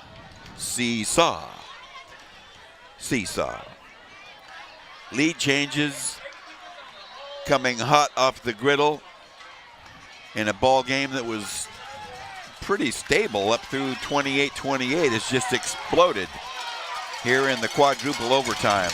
Perez to try to tack on one more for the Dragons. Bobbled, and a line drive is wide. And they've left the door open. Heavy pressure in those place kicking situations. Very much. A lot of pressure on the holder and the kicker. And the block, I'm sure, factored into his nerves, you might want to say. So 48-42. Sac in charge for the moment. Del Campo will have 4 downs from the 10. And in the last few hours, the temperature has slid to 49 degrees, wind at 10, humidity up, and clear visibility.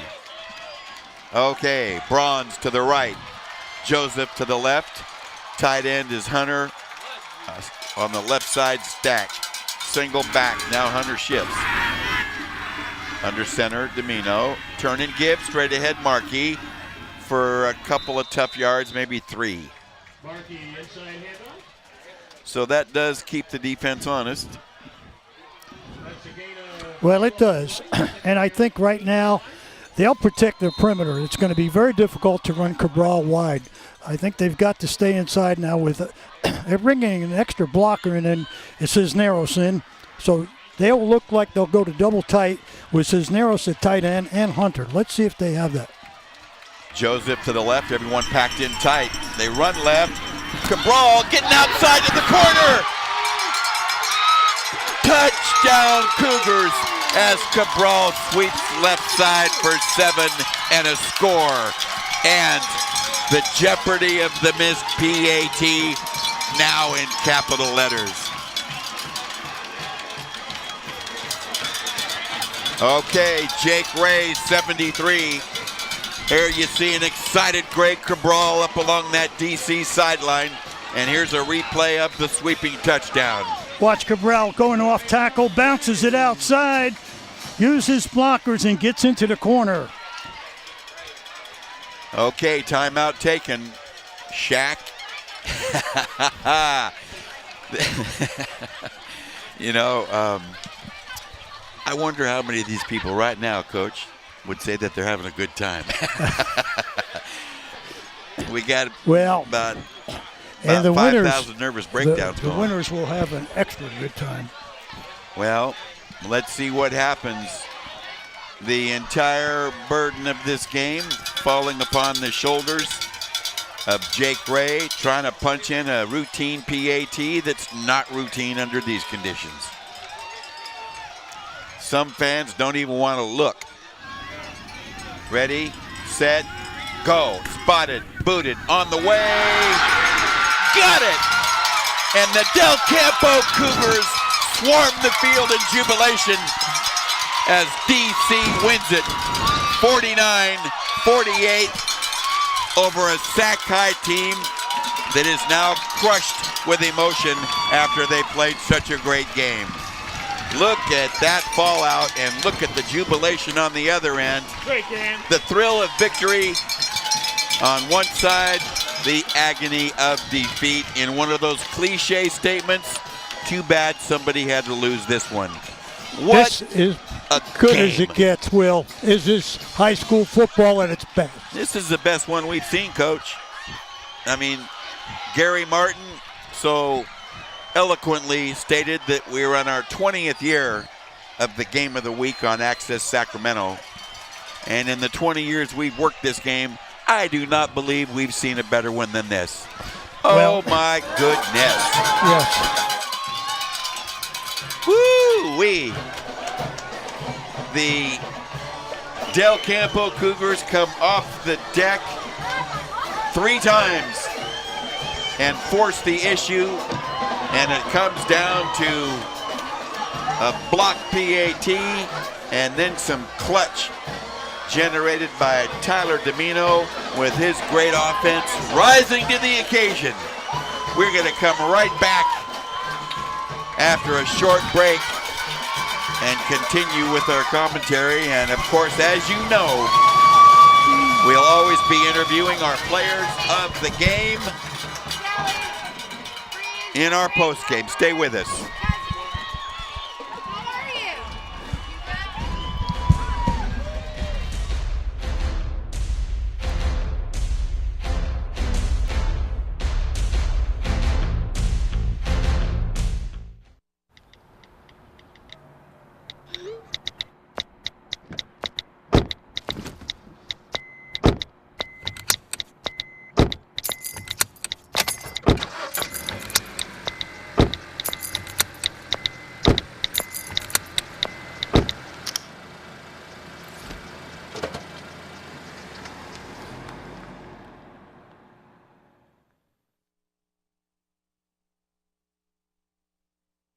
you. Yeah, you. Getting that college education. What are you gonna do? Graduate and take some office job? Be like everybody else? Or will you dare do something different? Like, be a teacher. You could be my teacher. You got the skills. The smarts? Yes, you. You could be the teacher I never forget. That'd be cool. Does that corporate job even have recess? What are you gonna make of yourself? What are you gonna make of me?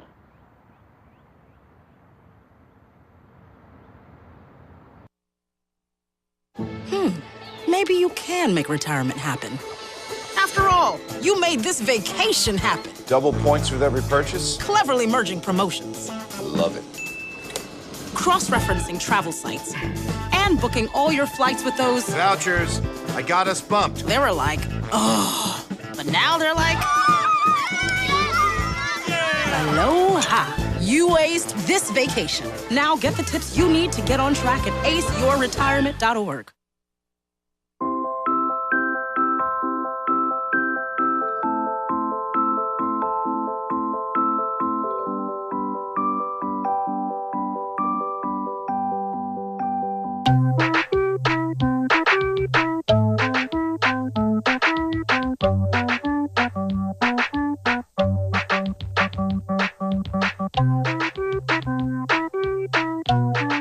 Start a story. Adopt at theshelterpetproject.org.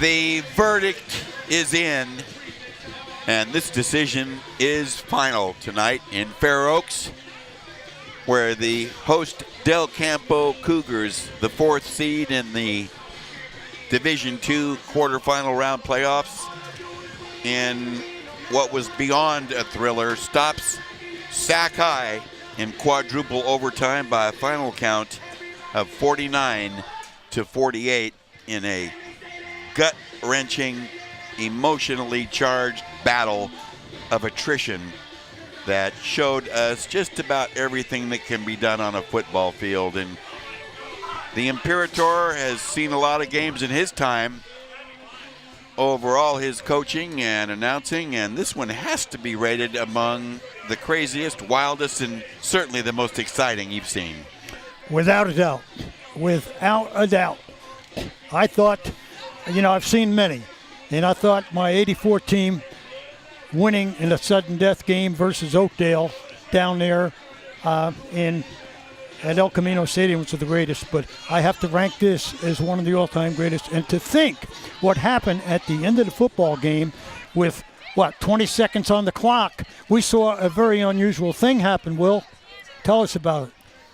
Del Campo with a 4th down on top at the time and 18 seconds remaining in the game, attempted apparently to have punter Jake Ray run around in the end zone to chew up more clock and then fall down and take a safety, still leaving Del Campo up 5 with a free kick coming. However, inexplicably, Ray got out of the end zone according to the officials, though replays showed his knee down in the end zone, setting up Sacramento at the 1-yard line for an easy touchdown, and the PAT tied it to remove what looked like a certain victory for Del Campo. And then we went into our overtimes. Four of them, with Shelton and Tyler Domino trading salvo after salvo, punch for punch, TD for TD, ringing out this crowd and providing the most thrilling game we've had yet on the Hometown Sports Game of the Week. I would second that without a doubt. And it looks like Coach Domino is working his way over there. Well, we're going to announce our players of the game, and what a show both of these teams put on. We could have picked 20 guys for player of the game, but I like the ones we did pick, as Rick Stewart is standing by in the position. E.J. Hagler, a defensive dynamo, impressed us all night. And twin players of the game, Shawn Hunter, whose big plays kept things alive, and Tyler Domino, whose big plays cashed in the victory. Let's go to Rick for these interviews. All right, first and foremost, let's talk to Shawn Hunter. Shawn, tremendous play in overtime. What were you thinking when they ran that play? I was thinking, they run a lot of plays. We had to stop each one of them at one time, and sometimes, we just didn't stop the play. But we just never gave up. We just kept on going further and just pushing it to the next limit. All right. Now, tremendously emotional game. How do you guard against the letdown next week? We just got to go our best, 100%. Anything we did this week possibly won't work next week, so we got to push ourselves during practice, during the weight room, and et cetera. Big interception, too, late in the game. Tell me about that. It was amazing. Like, that was the one that just kept us going, and we just had to keep on pushing, like I said earlier. All right, Shawn, congratulations on being one of our players of the game. Good luck next week. Thank you. All right. EJ from Sac High, EJ Hegg. Tell me about the game. I know it's a tremendously emotional right now, but you guys were a strong opponent. Yeah, it was a great game. We made some errors and it cost us, but at the end it was still a good game, and I'm proud of my team for doing whatever they can to at least try to win. But the better team won, and that's what it is. This was just one guy that had the last rock in his hand tonight. Yes, it was my last year. In overtime. The play you made, the sack, tremendous play on your part. What did you see that allowed that? I just flowed to it, and it was right there. I had to take it. I had to make my plays, and that was my play to make, and I made it. All right, EJ, I understand the emotion in that, but tremendous game tonight, and good luck in the future. Thank you. All right, EJ, good job. All right, Tyler, tremendous overtime, couple touchdown passes. When you started the overtime, what were you looking for? I was just looking for the open guy, trying to make a play happen to lead my team to victory, and it was a hard-fought game, but we pulled it out. In the first half, it wasn't quite as smooth as you wanted it to be. Were they doing anything special to stop that? No, we were executing. They had a good defense, man. We knew that coming into the game. They haven't given up. They give up 0 points 8 games straight or something. They have a good defense. We're just trying to make plays and come out with a victory. Now, they came out and scored the first touchdown quick in the second half. How big was that for motivation? Very big. I felt very down because I knew they were going to score, but they were going to score at some point, and I just had to make plays. Now, at the end of the game, you guys tried a safety play, and it may not have worked, but who knows whether his knee was down or not. What were you guys thinking at that moment? We were just down, but our captains had to pick each other up. The whole team picked each other up because we're a family, and we just had to come through. Well, your touchdown pass, it looks like you picked everybody up. Yeah. You'll spread it around, I know. On the field, they couldn't see it, but the whole time my teammates were picking me up on the sideline to keep my head up, and I had to come through. Tyler, you've had an outstanding year, and this doesn't cap it off because you still got next week to go. Good luck next week. Yep, RTS. All right, Tyler. All right, we're going to try and get a hold of Mike Domino, but he's involved with an interview right now. So, guys, we'll send it back upstairs to you. Tremendous overtime game. Del Campo victory. It's what it was worth. Thank you, Rick. Tremendous is certainly appropriate. One of the great games, certainly fans' delight. And I know Dave Larson had to enjoy this one. But, again, I need to extend some more praise to E.J. Hagg. Larry, what a humble, dynamite student-athlete he is. Tremendous persona. And I think that should be duly noted. But tonight, Coach Domino, I'll tell you, we rode the roller coaster along with everyone else here, and what a treat it was. Well, very much. And, very difficult position. I know I've been doing this for 20 years, Will, but I'll tell you what, emotions ran high on the field and off the field. It really, really was. I tell you, it was a test. It was a test. I've seen so many games in my career as a player, coach, etc., but this was the ultimate. And now we're going to look at the final stats. Ultimate is correct, and there are the numbers crunched masterfully by our executive statistician, Gary Martin. And total offense, 390 to 362. The third item there, I think that perfectly describes the closeness of this game for the last 4 hours. And things evened out in the first down department. And we can see there that the time of possession still nearly doubled by Sac High. Individually speaking, and we got to go there, as you know, this classy combo of speed and power. Cabral and Markey with help from Roy Johnson. What a trio that was. 246 in rushing. And this guy, Tyler Domino, picked up his passing attack here and spread it around beautifully. And I thought it was just so appropriate that the winning TD, the tying TD, went to his favorite target, Bronze. And then, of course, Jake Ray with the biggest point he's ever kicked. Well, Jake Ray, without a doubt, with the pressure and everyone howling in there, and still refreshed from that end zone run of his at the end of the regulation time, kicked some really crucial, monumental pressure kicks when it really counted. No question. In the turnover department, Sac committed 4 of them. The 2 interceptions that Shelton threw in the first half were far overshadowed by the 2 fumbles lost in the second half, one by Shelton and one by Moore on the strip away by Hunter. Otherwise, Del Campo, with just 1 turnover, protected the football, which was one of your keys to the game, Coach. Well, definitely protected. And once again, I want to come back on Hunter because you and I commented that in the second half, and particularly from the end of the third quarter, big-time players come on big when it counts the most. And he came really through with some big plays. He did, and for the most part, he was underutilized for more than half the game. And I think mainly because he was a blocker and that running tandem. You know, Del Campo's game plan was to run the football hard, and they did. But when it became necessary to be a little more creative, Hunter was the man they called, and he had a full case of tonic to go with it. He was involved in those turnovers, and then he made a crucial catch in the corner. A crucial catch. No, just a superlative effort. And he, too, much like E.J. Haglary, very humble about his achievements and accomplishments, and a well-grounded young man. And Tyler Domino in his finest hour. Well, I thank you, Will, for that great compliment, because at crunch time he came through. He had to evade some runners, flush the pocket under pressure, and find a receiver. And that he did, and as a result, a scintillating 49-48 victory for Del Campo. They now move on to the semifinal round.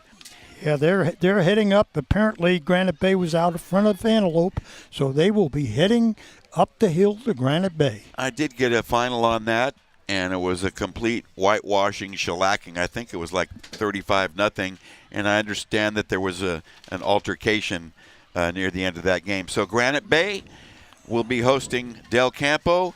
What a reward to continue on the playoffs with this resounding quadruple overtime victory effort, snatching it from Sac High. The Dragons, a marvelous team. It just wasn't their day to win a 1-point squeaker, but it was Del Campo's day to come out on top, and they continue in their playoff march in 1 week's time. Yes, they'll be heading up to play Granite Bay in a huge ball game on the third round, the semifinals of Division II, which is loaded. Division II with 6 of the top areas teams in the section participating. And what an end. This is a type of game that nobody goes home, and you don't want it to end. It's so thrilling. And as out of the cliche file, certainly it's a shame one of them had to lose. And for first-year head coach Joe McRae, what a tremendous ball club he's got. Just a dynamic with speed to burn and sensational players. They will be heard from again, but they're going to take the rest of the season off after losing one of the famous games we've seen. So that's the way it shakes out tonight. We had a doozy here in Fair Oaks at Cougar Canyon, where tonight host Del Campo, the 4 seed, topples 5 seed Sac High in quadruple overtime, 49-48. Access Sacramento and the Hometown Sports Game of the Week television crew wish to extend their deep appreciation to the Del Campo High School administration, particularly Athletic Director Sharon Props, for their cooperation and assistance with the broadcast arrangements for this special sports presentation. The Hometown Sports Game of the Week is a special production of Access Sacramento in association with Play by Play Sports Productions. For the Imperator, Jim Domino, Rick Stewart, Game Director Ronicia Harris, and our Executive Statistician, Mr. Gary Martin, I'm Will James. We thank you for joining us tonight and look forward to the next occasion when we can get together. So long, everyone.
This program from Access Sacramento's Hometown Sports Game of the Week is available for purchase on DVD. For more information, call Access Sacramento 916-456-8600, extension 0. This has been a Hometown Sports Game of the Week broadcast from Access Sacramento. This program is funded in part by a grant from the Sacramento Metropolitan Cable Television Commission. Access Sacramento also thanks Sharif Jewelers, fine jewelers since 1932. Sharif Jewelers, a longtime sponsor of community television.